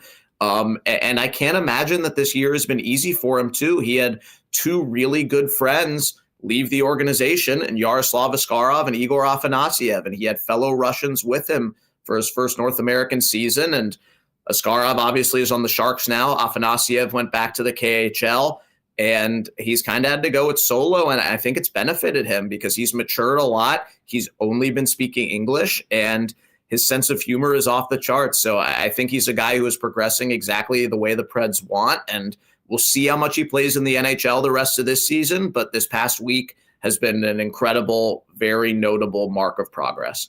You know, you mentioned Ozzy Weisblatt, and I'll get you just quickly to talk about him for a minute for folks that aren't familiar with him. He, of course, came up last week, and there was a really, really cool scene that has made the rounds on social media of him getting into a game. But a very unique player with a unique background. Yeah, absolutely. And the media in Canada has done an amazing job chronicling all that from his time in the Western League into the draft. And he was new to the Preds organization this summer. The Sharks basically gave up on him as a first-round pick, and I think that really fueled him into training camp this year, where he turned a lot of heads and earned his NHL debut, even though it didn't come till January. So his parents are both deaf. He grew up speaking sign language in his home, and he's one of 5 siblings, all of whom have incredible names: Orca, Ocean, Ozzy, Oasis, and his sister is Oceana. Just incredible stuff. And it's a family that's received a lot of publicity for a lot of good reasons and has been through a ton. And to have the majority of his immediate family there at his NHL debut in the city where he was born, Vancouver, and then in the city where he spent his teenage years, Calgary, for his second game was amazing. I thought he made a great impression. He was up to fill in for Zach Leroux, who was suspended. And as I said, that they've stuck with Svechkov here for tonight. Weisblatt has gone back to the AHL and won't play in tonight's game, but he'll be back, that's for sure. Yeah, it was a really, really neat. You see him before the game handing his stick to a young deaf fan and doing the signing. It was, one of the real, it seems like a good guys. Last one for you on the way out. This is the final game of the first half of the Predators season. You mentioned Andrew Brunette. This team did go on a big heater in the second half last year. And I think at a time when a lot of people had written them off with the younger players and some teams traded. What is the outlook and the goal? I mean, as I say, it's got to be a sense of urgency every night to get points. But how is Brunette kind of looking into the second half of the season right now after tonight's game with what could be possible considering the hole that this team has dug them in the first half?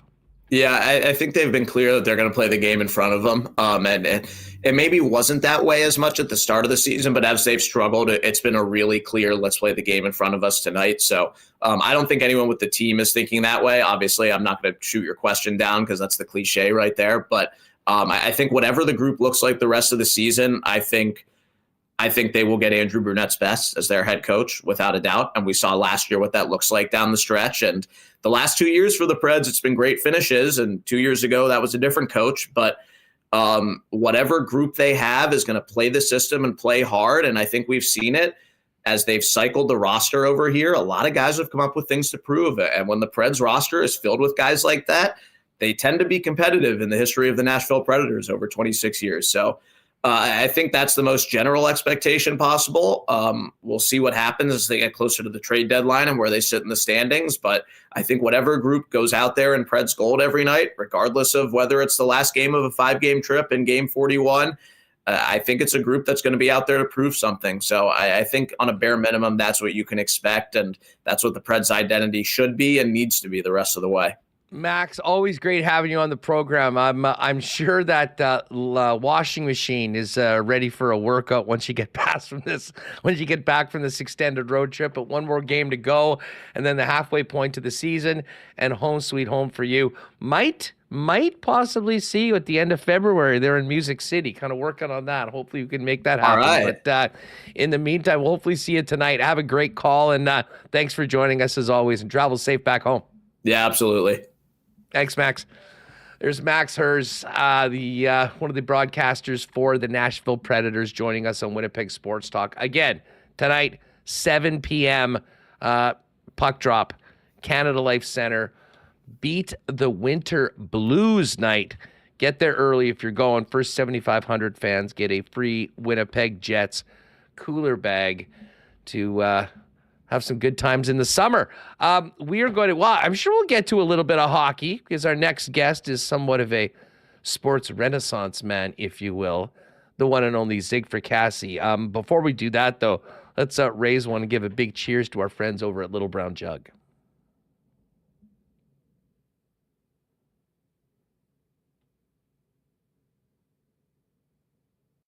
Day out, learning new techniques, approaching new concepts, and living out the thrill of achieving your goals. Building a craft beer is no different. While you spend your hours on the ice, we spend ours here, brewing our trademark beer. Again, and again. Here's to pushing the status quo and challenging ourselves to build something memorable. 1919 by Little Brown Jug.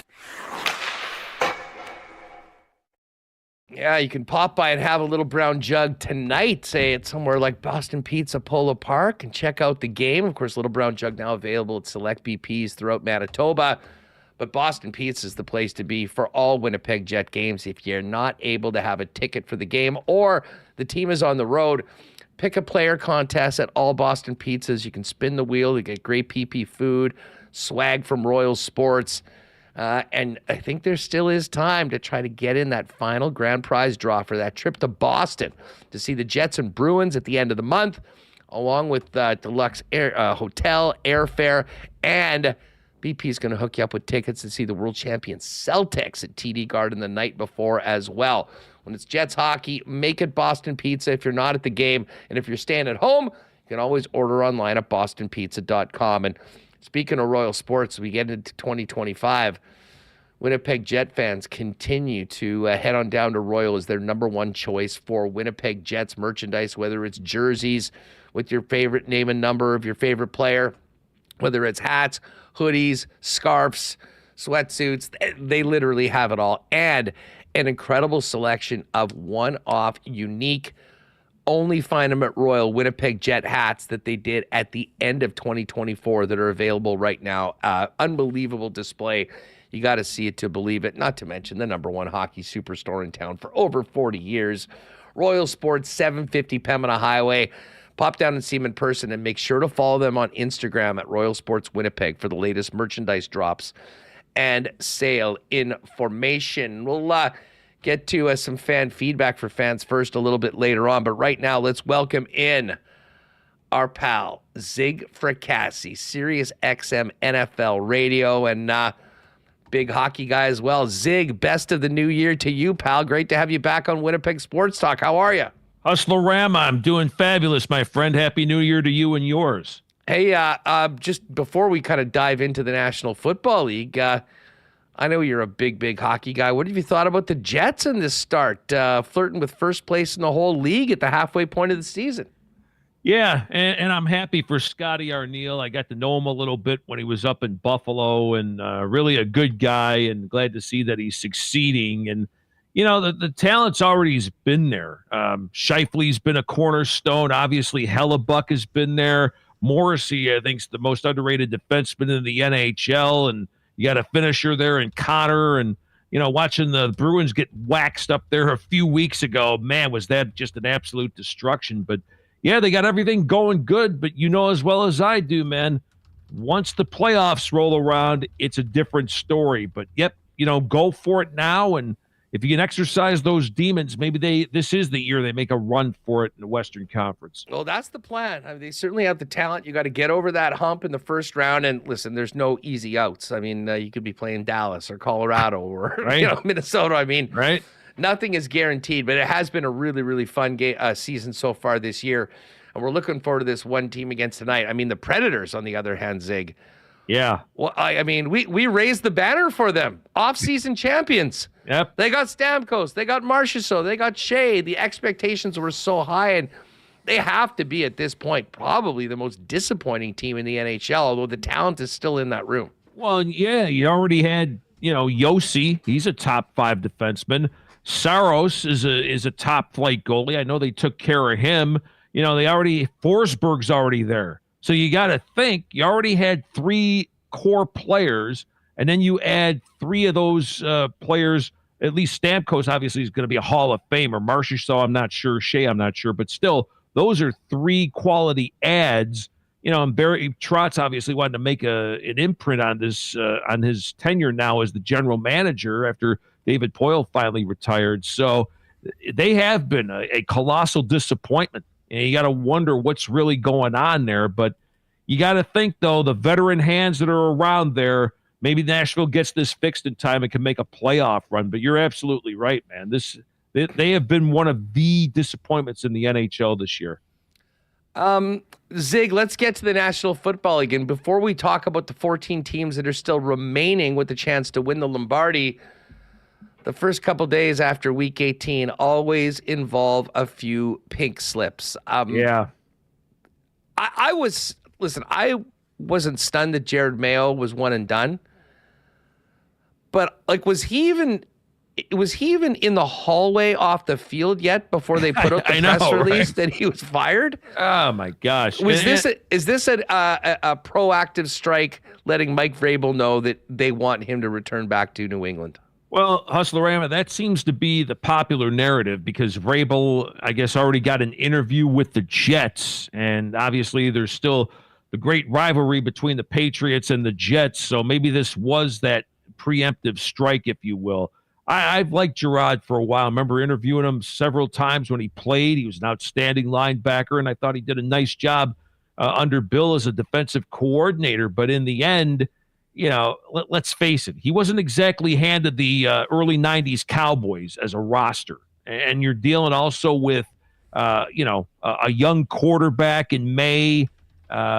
Plus now when you're defensive coordinator, all you worry about is your side of the ball. Then you got to deal now as a head coach with the media responsibilities. You got to oversee everything, coordinate and all this kind of thing. So I think in the end, Gerard may have been a little bit in over his head. And again, I think Robert Kraft owned that this was on him.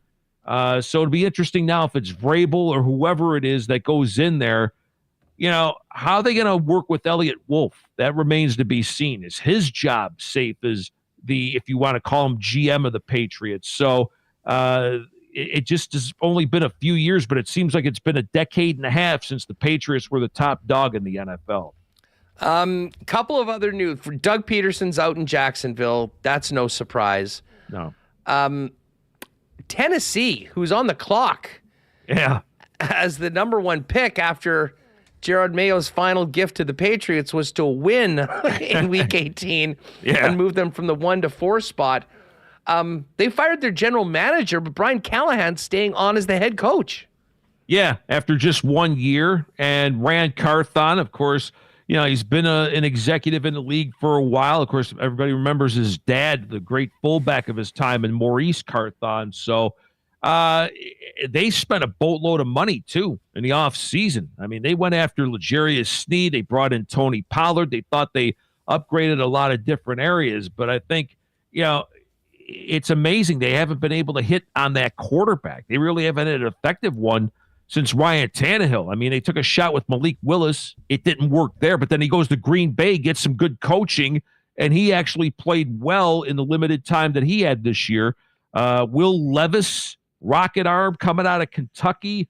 You'd have thought that maybe he would have made progress by now, but it hasn't happened. So if you miss on that quarterback position, it sets your roster back years. And the thing about it is Rand still has 4 years left on his contract. So that has to be paid off, and you wonder what Amy Adams-Strunk's going to wind up doing here.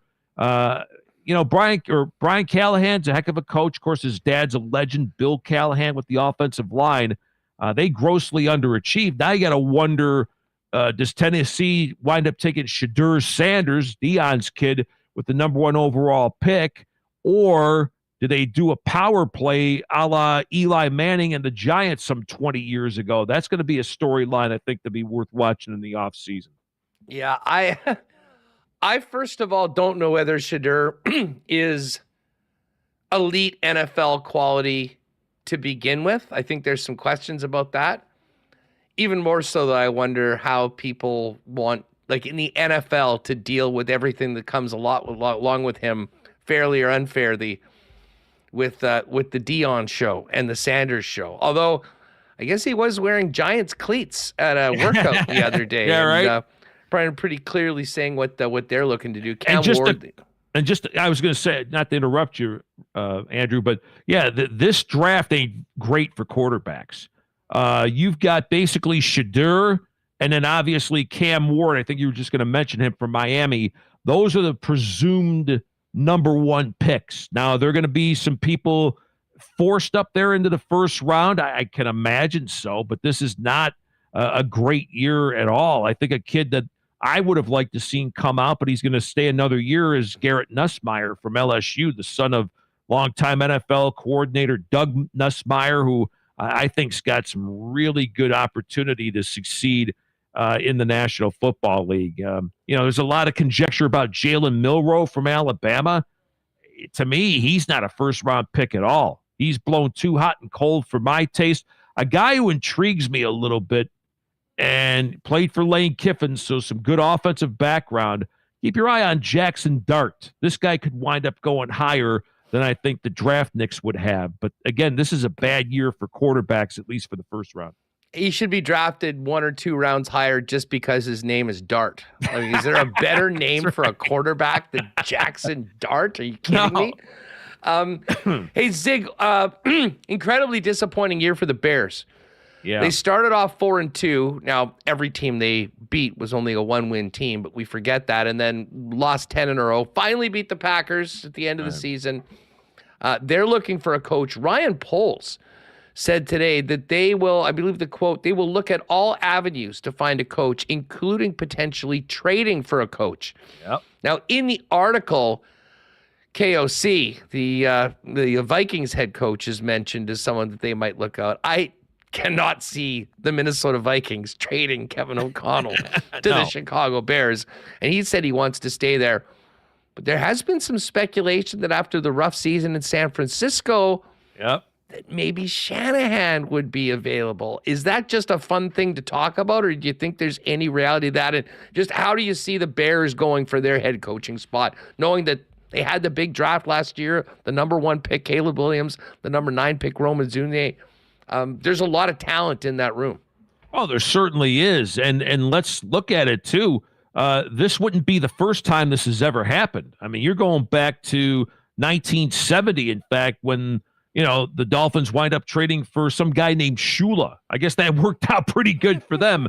But there's been, at least to my recollection, like 6 or 7 trades for a head coach. John Gruden's part of it. I know Herm Edwards was one. I think Mike Holmgren was another. So this wouldn't be a first by any stretch of the imagination. Now, you mentioned Kyle Shanahan, and he's come out on record saying that there's no place he'd rather be than San Francisco. And they had a rough year. But, man, you got to wonder, too, and I love Brock Purdy, what he's been able to accomplish, but you wonder with his injuries and at times, not playing as well as he had in the past, would it be a challenge for Kyle to hypothetically go to a Chicago, work with I still think Caleb's got talent off the chart. I just think he needs to be, coached up a lot better than he was this past season, because I think he was done a gross disservice, if you ask me. So it wouldn't shock. I wouldn't see Kevin O'Connell being traded there, but stranger things have happened. To me, if you looked at a Pete Carroll, is there ageism involved? But you also have the SC connection, maybe removed, maybe a few years, but there's still that possibility. And it'll just be interesting to see. I think another name that I've heard circulated because of back to when Caleb, I think, was in high school, Joe Brady, who's done a terrific job with the Bills offense. Apparently he and Caleb have a terrific relationship. Joe Brady did some wonders this year with the Bills offense. That might be a possibility. Or do you go for the big enchilada, the imaginative coordinator from the Lions, Ben Johnson? Would he want that job? Or maybe Jacksonville to work with a young Trevor Lawrence and a good talent base down there. So a lot of questions yet to be determined. But just a long answer to your original question, nothing would shock me even if a coach was traded. Hey, Zig, while we're speaking, we've got some breaking news. We do. Add another open seat on the NFL coaching carousel. Ooh. Antonio Pierce, one and done in Vegas with the Raiders despite winning games at the end of the season and seemingly still in the good books of Mark Davis. Yeah, there you go. And I love Antonio. I mean, he was a hell of a linebacker in his day. He's one of those, I think you look at it, and he's one of those guys that, he could get the troops fired up, so to speak. He's got a lot of energy. He brings passion to it. But as well as I do, you also got to have the X's and O's, the feel for the game. I'm not sure he had that. And in fairness to him, though, you're rotating between Minshew. You're rotating with, Aiden O'Connell, a kid that I like coming out of Purdue and obviously breaking a lot of records. But unfortunately, he hasn't panned out. So it'll be interesting to see what ultimately the Raiders wind up with. I think Hustlerama, they've been almost like the Raiders in name and uniform color for like the last 2 decades only. To me, they haven't been a relevant franchise in an awful long time. It's a shame because of all the history and the legacy that they have. It'll be interesting now how much they lean on Tom Brady to wind up, influencing what goes on there. Or I might say, hey, your franchise is in trouble when your best quarterback's your owner. So I don't see him coming out of retirement, but they have to upgrade that position big time. With him getting more involved with the Raiders, is he going to be able to do his Fox job next year? That's a great question. I don't know how he could. I mean, I think he's been average to okay with I've known Kevin Burkhardt a long time. Who actually worked briefly with me at SiriusXM back in the day. Glad to see him being the top guy at Fox. So good. Yeah, he's very, very good. Also on the baseball hosting with Poppy and A-Rod and them. But to answer your question, I don't know how he could be able to do that. Does he want more of an influence in the Raiders in the way that they run things? I would think that would be more the challenge. Here he is, greatest quarterback in the history of the NFL, although I think your guy from Kansas City is going to start making a charge before too long. But, as challenged as Brady was as a player, could it be his greatest challenge now is to build the team as an owner and pick a guy that he thinks he's going to be the great quarterback? So answer your question, I don't know how he can wind up doing both for a sustained period. Zig, you know that here in the Peg, we've got a lot of Viking fans. Minnesota not too far away. A lot of people travel regularly down for the games. Just an incredible season for Minnesota. But, man, it ended with a thud in that game on Sunday night. What did you think about the amazing performance of the Lions, the disappointing performance of Sam Darnold and the Vikings, and any other Week 18 takeaways? Because there wasn't a lot of significant football played other than that big one on Sunday night. No, and also there was, the division being awarded in the AFC North on Saturday. Baltimore took care of business there. And then, of course, Tampa wound up winning the NFC South. But to that game, I was reading a piece on The Athletic about the wonderful game plan Aaron Glenn concocted, who I think is going to be a head coach in this cycle here. I think the guy is too talented and too smart not to be. They threw a lot of different looks at Sam Darnold. They used a lot of blitzes. They also took chances in terms of their coverages, and because they're thinking if Darnold gets a whole lot of time, he could pick apart that defense. They also doubled up Jefferson quite a bit. They kind of took Addison out of his game. So basically they were rolling the dice thinking that whoever the safety was, Branch or whatever, could cover TJ Hawkinson. So that game plan worked. Sam looked like he had happy feet, I think, really for the first time this year. He looked rattled. So now you wonder, is this going to be the game plan going forward to attack Minnesota and Sam Darnold? I think of the first round matchups here, Andrew, this is probably the one I'm looking forward to the most, is the Monday night one with the Vikings and the Rams, because you've got, two of the most imaginative coaches in the game, and O'Connell and, Sean McVay going at it. Vikings, boy, can you imagine this? A 14-win team having to play on the road in the wild card matchup. But the Rams, to me, have been a team for about the last 6 or 7 weeks. They're one of those, I'm not sure you want to play them. I'm not sure the Vikings want to play them either, especially with this game being in L.A. and the Rams closing as well as they did, sans the meaningless result against Seattle Sunday. As far as the other matchups in the playoffs, we'll just quickly hit. It's the annual AFC South winner hosting a wild card team Saturday at 3:30. It's the Texans. They're locked into that, I think, for some reason, right? Well, they're just, yeah. They're usually the AFC South winner is the least sexy, that will draw the least eyeballs. That's true. So they stick them up first. But I'll tell you what, this Chargers team is no joke. And I think they're a little ahead of schedule right now with Jim Harbaugh and what he's been able to do the first year. As a Chiefs guy, they do concern me. But I think next year, with all that cap space after what they had to do this year, they'll be ready to really challenge in the AFC West. But they're 3-point road favorites in this game. Do you expect to see the Chargers advance from round one?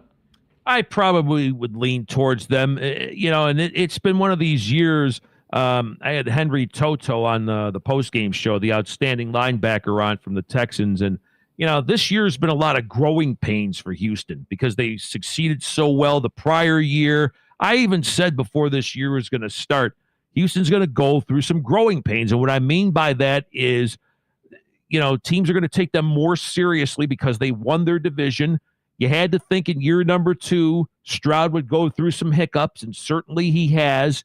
You lose Diggs for the rest of the season, the import from Buffalo. Collins was out for a period of time. Tank Dell wound up getting hurt. The offensive line, which was the second most in terms of guaranteed money, they had to shuffle that around. The defense at times looked leaky, so I thought the Texans would have a rough year, even though they did win, I think, a very bad division. But I think in the end, Herbert I prefer him in this matchup. The Chargers are getting some productive play now. Dobbins is back, which is great.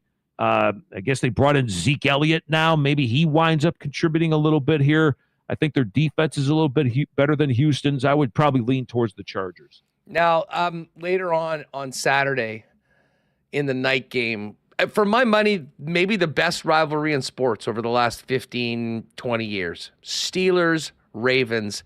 Yeah. The Ravens are 10-point favorites in this game, Zig. And I get it. Hell of a football team. But things are different when they're playing the Steelers and when we're playing inside the division. If this was anybody else in the first round, I think I'd already have Baltimore penciled in. But what do you make of this matchup? Third time they split during the season. And to be honest, the Steelers, Russell Wilson doesn't fumble on the goal line in that rematch. We could have been talking about a very different football game. Absolutely. Do the Steelers have a chance? I'll ask you that.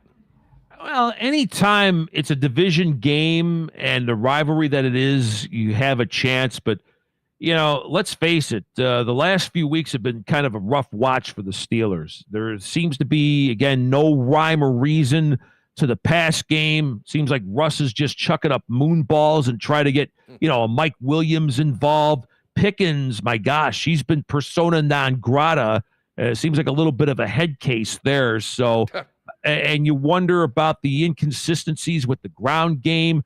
The defense is always going to be formidable, but TJ Watt banged up again. You got to wonder about his status. And now I think you're seeing, even when the Steelers were 10-3, was that fool's gold. And I think there's going to be some of that buzz going around Pittsburgh again, Andrew, that, as good as Tomlin's been, if you really look at it the last 8 to 10 years, I don't know if you call the Steelers a legit contender, where I think Baltimore is. They have a superior edge at quarterback. Though Justice Hill affects their ground game, him being out is big. But the fact that Lamar's finding his receivers and the year that he had, a 10-to-1 ratio touchdowns to interceptions, just phenomenal. I can see why Vegas is siding big towards the Ravens. So what they're doing is basically begging you to take the 10 with the Steelers. But I think Baltimore wins this game by at least 13. Yeah, Bills are big favorites against the Broncos. Great season by Denver to get back to the playoffs for the first time since they won Super Bowl 50. But the other game, and I think the game, we were talking about this yesterday with Remis. I said, I asked them to power rank the games that you want to see the most. Right. Green Bay and Philly. This is the way we started the year off in Rio. Both teams have sort of had their fair share of ups and downs. Philly's been great all year long. Green Bay coming back from injuries. I guess still some question about Jalen Herz, who's not out of the concussion protocol yet, which would be a massive development for this game. But assuming that Herz plays, what sort of a chance do you give the Packers, who've sort of been that other team in the NFC North that's been very good with a very good record?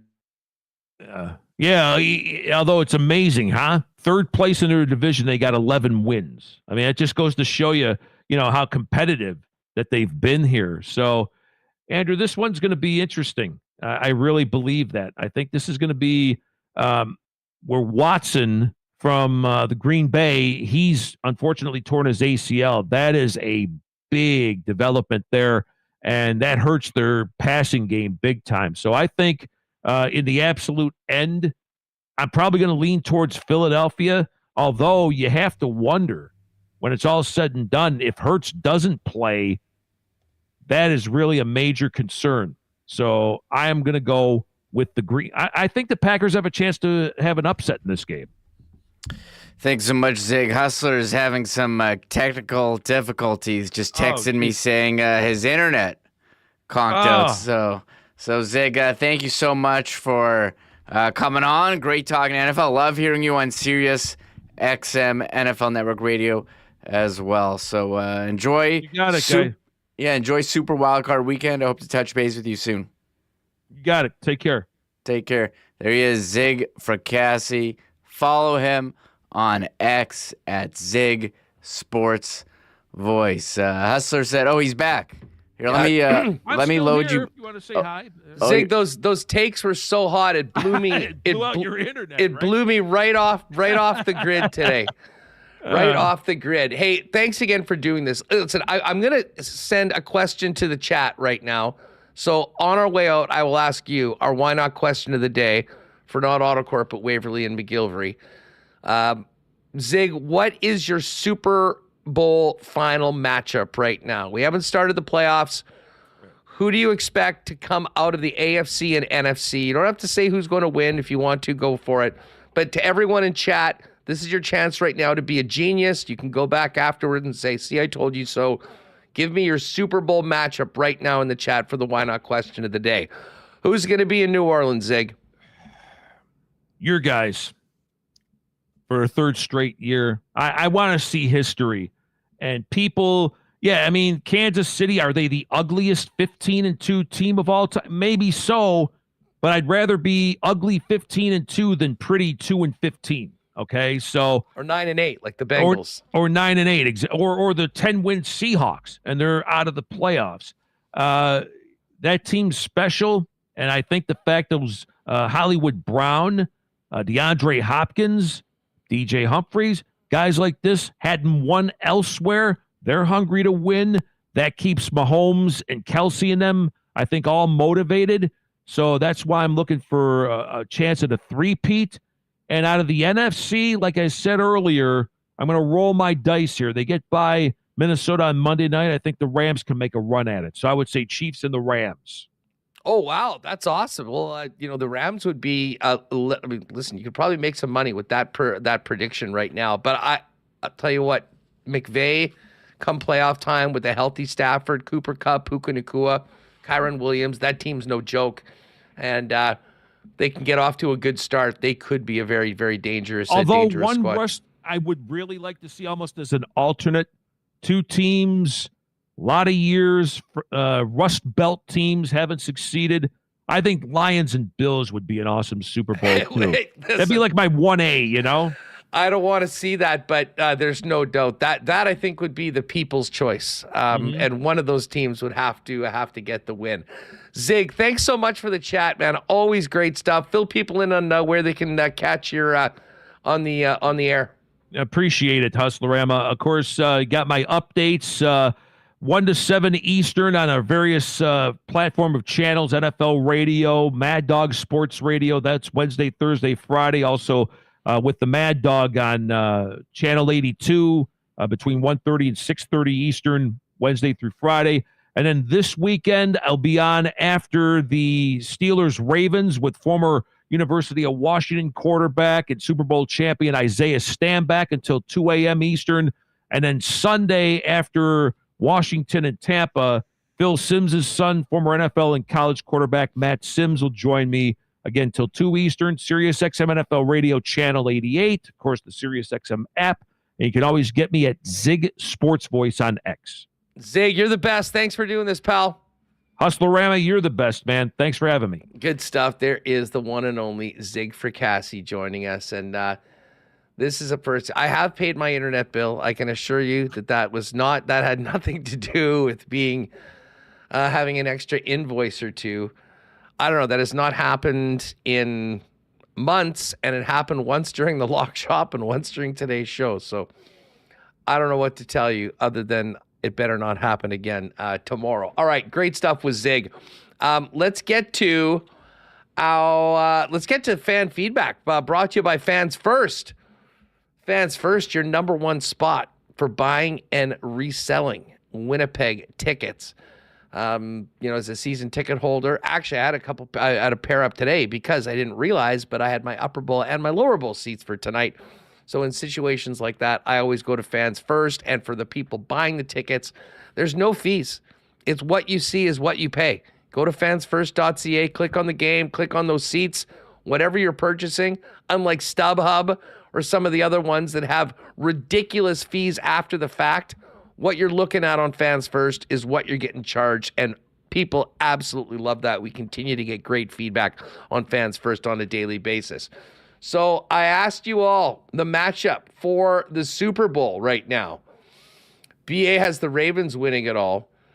Let's see. We've got the Atomic Bills-Ravens AFC final. That is impossible.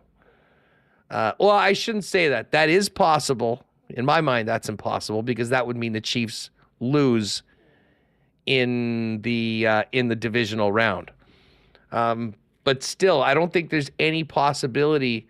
If the Bills and Ravens both win their first week, they'll play in the divisional round. So, yeah, the AFC Championship can't be the Bills-Ravens. Who do we got here? We've got Lions-Bills Super Bowl from Atomic.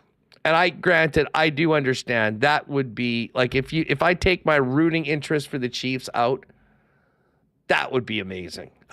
Like the story, if the Chiefs are going for an unprecedented three-peat Super Bowls, that will be probably the best story you could have. But man, Bills versus Lions, both of those fan bases. I tell you what, New Orleans would absolutely be insane. Phyllis, thank you. She's riding with me in the Chiefs. Gregory's got Detroit versus Baltimore. Les Thompson is also on Detroit versus Baltimore. One Bird likes Bills and Lions. I like that. T-Will still believes in the Steelers, baby. Hey, I don't know. I know a lot of people are completely counting Pittsburgh out. I'm not. And I might be one of those suckers that just blindly takes the 10 points and sees what happens. Anyways, if you would like to get your prediction in for the Super Bowl matchup, you can do it right now. By the way, it's a nice little segue into our Coolbet lines. But again, fan feedback, as always, on Winnipeg Sports Talk, brought to you by Fans First, by fans, for fans, no fees. Check out the site today at fansfirst.ca. Over at Coolbet, before we get to the hockey tonight, if you click on the NFL and then go to the futures, you will see that they have added the exact Super Bowl outcome and exact Super Bowl matchup. So for those of you that like the Baltimore Ravens and the Detroit Lions, that one's actually gone down quite a bit from earlier today. I think that was in and around 9-1 when we were doing the lock shop. But Ravens and Lions is plus 780. The Bills and the Lions is plus 715. Again, it's every combination, so you got to go down a little bit. The betting favorite is the Chiefs and the Lions. That one was plus 475. It's now gone down to plus 450. So there's obviously some action on the two number one seeds. Another popular one, Chiefs and Eagles, plus 950. Didn't see any love for the Eagles in the chat. I have absolutely no love for the Eagles, especially their head coach Nick Sirianni.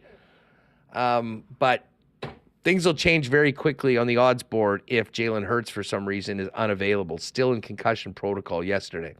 So again, you can go down every possible matchup is there for the expected Super Bowl matchup. And if you want to go that next step and bet the exact Super Bowl outcome, you can do that. I'm hoping for the Lock Shop Bowl, Chiefs and Lions.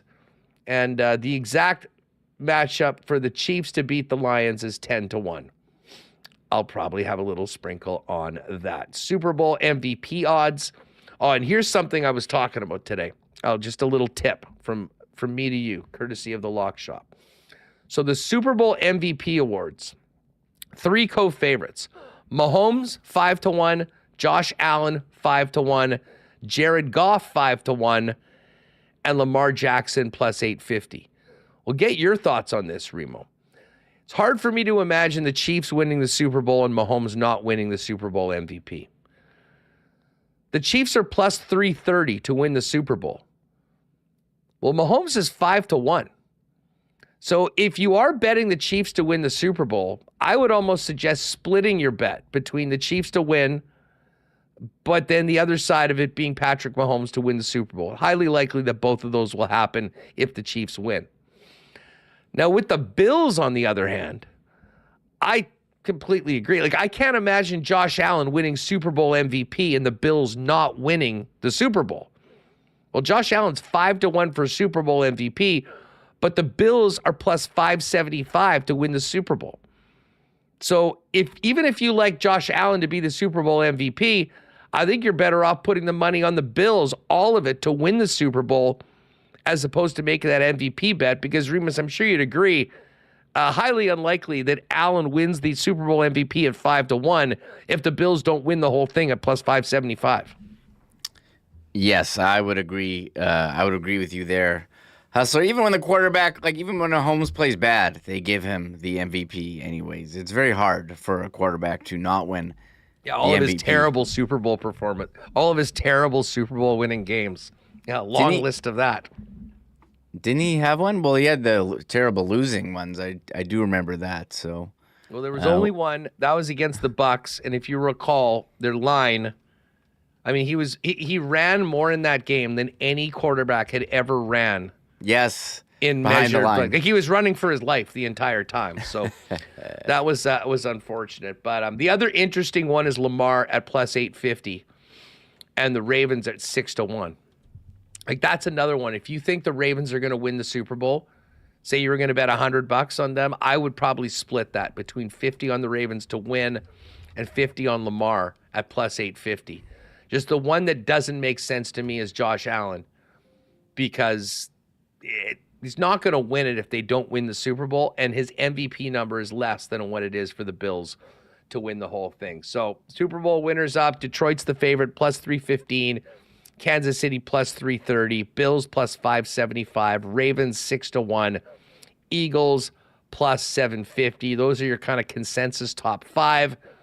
Vikings and Packers next up, 15-1 plus 1750, and then you got the Bucks at 30 and the Chargers. Let's just see what Zig's exact Super Bowl matchup. Kansas City Chiefs and the Rams is 40-1. And the Chiefs to beat the Rams is 50-1.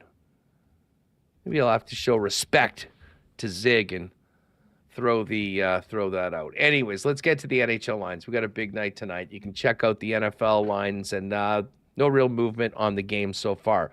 Edmonton's in Boston tonight. Edmonton minus 154 faves. Big game tonight between Ottawa and Detroit. I'm surprised with the way Detroit's played, 4 wins in a row. The goaltending issues for Ottawa, very surprised that Detroit is a home dog. They're going to be on the partner parlay tonight. Detroit plus 101, Ottawa minus 119. Dallas is in New York to take on the Rangers. Dallas is minus 169 faves. The Pittsburgh Penguins minus 155 favorites at home to the Blue Jackets. The Lightning looking to snap their losing streak. They're at home to the Carolina Hurricanes. Hurricanes, a slight -116 road favorite. The Leafs finishing up their back-to-back against the Flyers are -143 faves in Philly. The Minnesota Wild taking on the Blues in a Central Division matchup in St. Paul. Minnesota -130 home favorite. Jets are -159 favorites against the Predators. Nashville +135. Calgary's in Anaheim. Calgary's -147. Anaheim might be a sneaky play. They've been winning games, and they've been beating good teams in the past 2 weeks. +125 at home.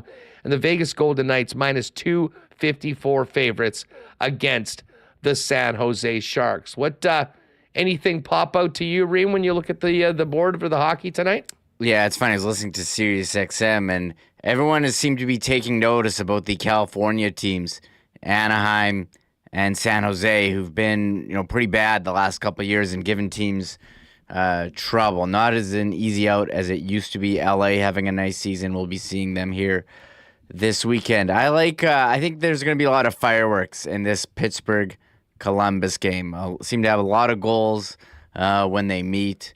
I do like that one. I agree. Detroit, interesting. Dallas, one line that has been kind of under the radar, very good for them, is the Duchesne, Ben, Wyatt Johnston line. So if you want to pick them to score some points. But yeah, I don't mind the home underdogs in Anaheim and Detroit that you mentioned, Hustlers. So I was trying to lobby for Anaheim. I didn't get Dusty around on Anaheim today, but the partner parlay, which is up in the exclusives, which was when you put it in +464, we got a nice boost to +534. We're taking the Wings on the money line at home to Ottawa, taking Toronto over Philly. And we've just added the Golden Knights over the Sharks in regulation. So that's right up there, top of it. We do also have for the community wager, Edmonton and Winnipeg for the lock shoppers, boosted to +194, just a simple 2 games, both teams to win. And then you've got Jake's got the shot prop up, the points from the point, Stars and Snipes. Oh, and we do have, if you look at the end, Remo, the Lock Shop Bowl. Dusty, longtime Lions fan. You know that I ride with the Chiefs. If you like that matchup, you'll not get a better number anywhere than what Coolbet's hanging right now. The Lock Shop boost from +450 to +515. Jump on that as well in the Coolbet exclusives. Now, I don't have this ready right away, but I should put together a partner parlay, or I should say a WST parlay for this game tonight. Reem, who do we like to score this evening for the Winnipeg Jets? Yeah, I think it's going to be the top line is your best bet. So they're all not bad. Velarde +175 I always like to go to him. Scheifele and Connor. I did like that. There's prop here. Stars and Snipes with Matthews, Kyle Connor, and Eichel seems to make sense at just over 10-1. That makes sense. Vegas huge total against San Jose. Austin Matthews, he's back scoring. Kyle Connor. So I like the top line for the Jets. I'll be honest, as I keep trying to take the second line to score, and they've gone really quiet. So if you want to take Ehlers at +200, that. I get that too, but I think your best bet is the top line. They're due at home. The Jets' numbers at home and Scheifele's numbers against the Central and Nashville. I think actually Kyle Connor, he's point per game player against Nashville. So I know it's +127. Sometimes you want to stay away, but feels like Nashville, end of a road trip. Jets, 2 days off. They seem to be ready for this one. Yeah, I'm going to go. I think I'm going to put together a Kyle Connor goal, a Josh Morrissey assist, and how about a shot prop? Who do we like to get some shots? I think you can do Ehlers. Velarde is -204 for over 1.5. That's it's a low number. I'm just going to click on Ehlers here. Scheifele's always good, +110 over 2.5. It's not bad for Scheifele. Let's see what Ehlers shot, or what his shot totals have been over the last few games. 2, 2, 2, 1, 6. You know what? Yeah. Okay, Ehlers over 3.5 shots. Morrissey assist. Kyle Connor goal. Jets to win. We'll have that up for you probably in the next 20 minutes or so over in the Coolbet exclusives. Should be a good one tonight. This is a game, I really want the Jets to win this game, Remo, which I always do, but especially because I do worry about the angst levels, even with the team in first place, if we go into tomorrow's show with the team still not having a win in 2025. Yeah, and we got to get Connor Hellebuyck that win number 300. He would be, as you said, the third fastest to do it. I did find, the Jets, they did have some time off. They did find these ice fishing pictures. If you want to see them, Huss, it's posted on Facebook. Mike Harris, I'll give him a shout out. He's the owner and CEO of Element Custom Baits. And let me just see his post. He said, the Jets got to enjoy a well-deserved day off. What better to do than grab the short sticks and hit the other ice surface for some greenback fishing on Lake Winnipeg, equipped with fresh Element custom baits. They took home feasts worth for a fish fry, and Hellebuyck took the win for big fish with 27.5-inch beauty caught on a sexiest shad wingding. Good times had by all, and you don't want to hear me talk. Let's see the pics. Here's Perfetti. That's a good-looking fish right there. Good-looking shack, too. Looks like they were partying in there. Looks pretty good. There's Hellebuyck with a big one. 1/2 inch off a master. Okay, there you go. And here's Dylan Samberg and Perfetti. So when Samberg's not making TikToks with his wife, he's doing some ice fishing. And then there's another tent shot here with Hellebuyck in the hole there with the rod. That is really cool. Well, glad the guys got out there and got a chance to get away from the rink. Now it's back to the ice that they do business on, and that would be the ice of Canada Life Center tonight, 7:00 between the Winnipeg Jets and the Nashville Predators. Tomorrow's show is going to be fun. We got Paulie Edmonds coming on tomorrow, Remo. I can't wait to have Paul back on the show. Yes, very excited to have Paul back on the show. Hopefully talking about a Jets win. Everyone tunes in more for a win. Although people tune in when it's, a really bad loss too. So I think people tune in either way. But it's been a while since we've had Paul on the show, and the Jets will be practicing. Maybe will Dylan Samberg be taking line rushes with someone other than Dominic Toninato like he did today. So we will wait and stay tuned for that. But first, Jets and Predators this evening. Yeah, no doubt about it. And tomorrow we'll continue getting ready for Wild Card Weekend with my pal Jeff Feinberg today. Oh, and we'll probably touch on this. Now, I'm going to PVR this. Remo, are you familiar with the TGL, which begins tonight? No, you told me about it the other day. Yes. What is it again? Golf League. It's basically a massive next level simulator. And tonight we have the first game from the new TGL. It is New York Golf Club versus the Bay Golf Club. New York is Ricky Fowler, Matthew Fitzpatrick, and Xander Schauffele going up against the Bay, which is Shane Lowry, Wyndham Clark, Minwoo Lee's not in today, and Ludwig Oberg. So I actually made my first TGL wager, plus 100 on Coolbet for tonight. We'll see how it goes. But it's on Sportsnet at 8, I believe. So I think most of you will be watching the hockey game. But at intermission, you might want to go over and check it out. I'm going to PVR it and take a look at it afterwards just to get an idea of how that might work, because it should be fun. It's very, very next generation, new technology. And it'll be different than anything golf broadcasts we've seen before. So I'm looking forward to that as well. Feinberg will join us tomorrow on it. But in the meantime, time to get ready for some hockey tonight. Again, don't forget, Beat the Winter Blues night tonight at the rink. If you're heading down, get there early, get that free cooler bag.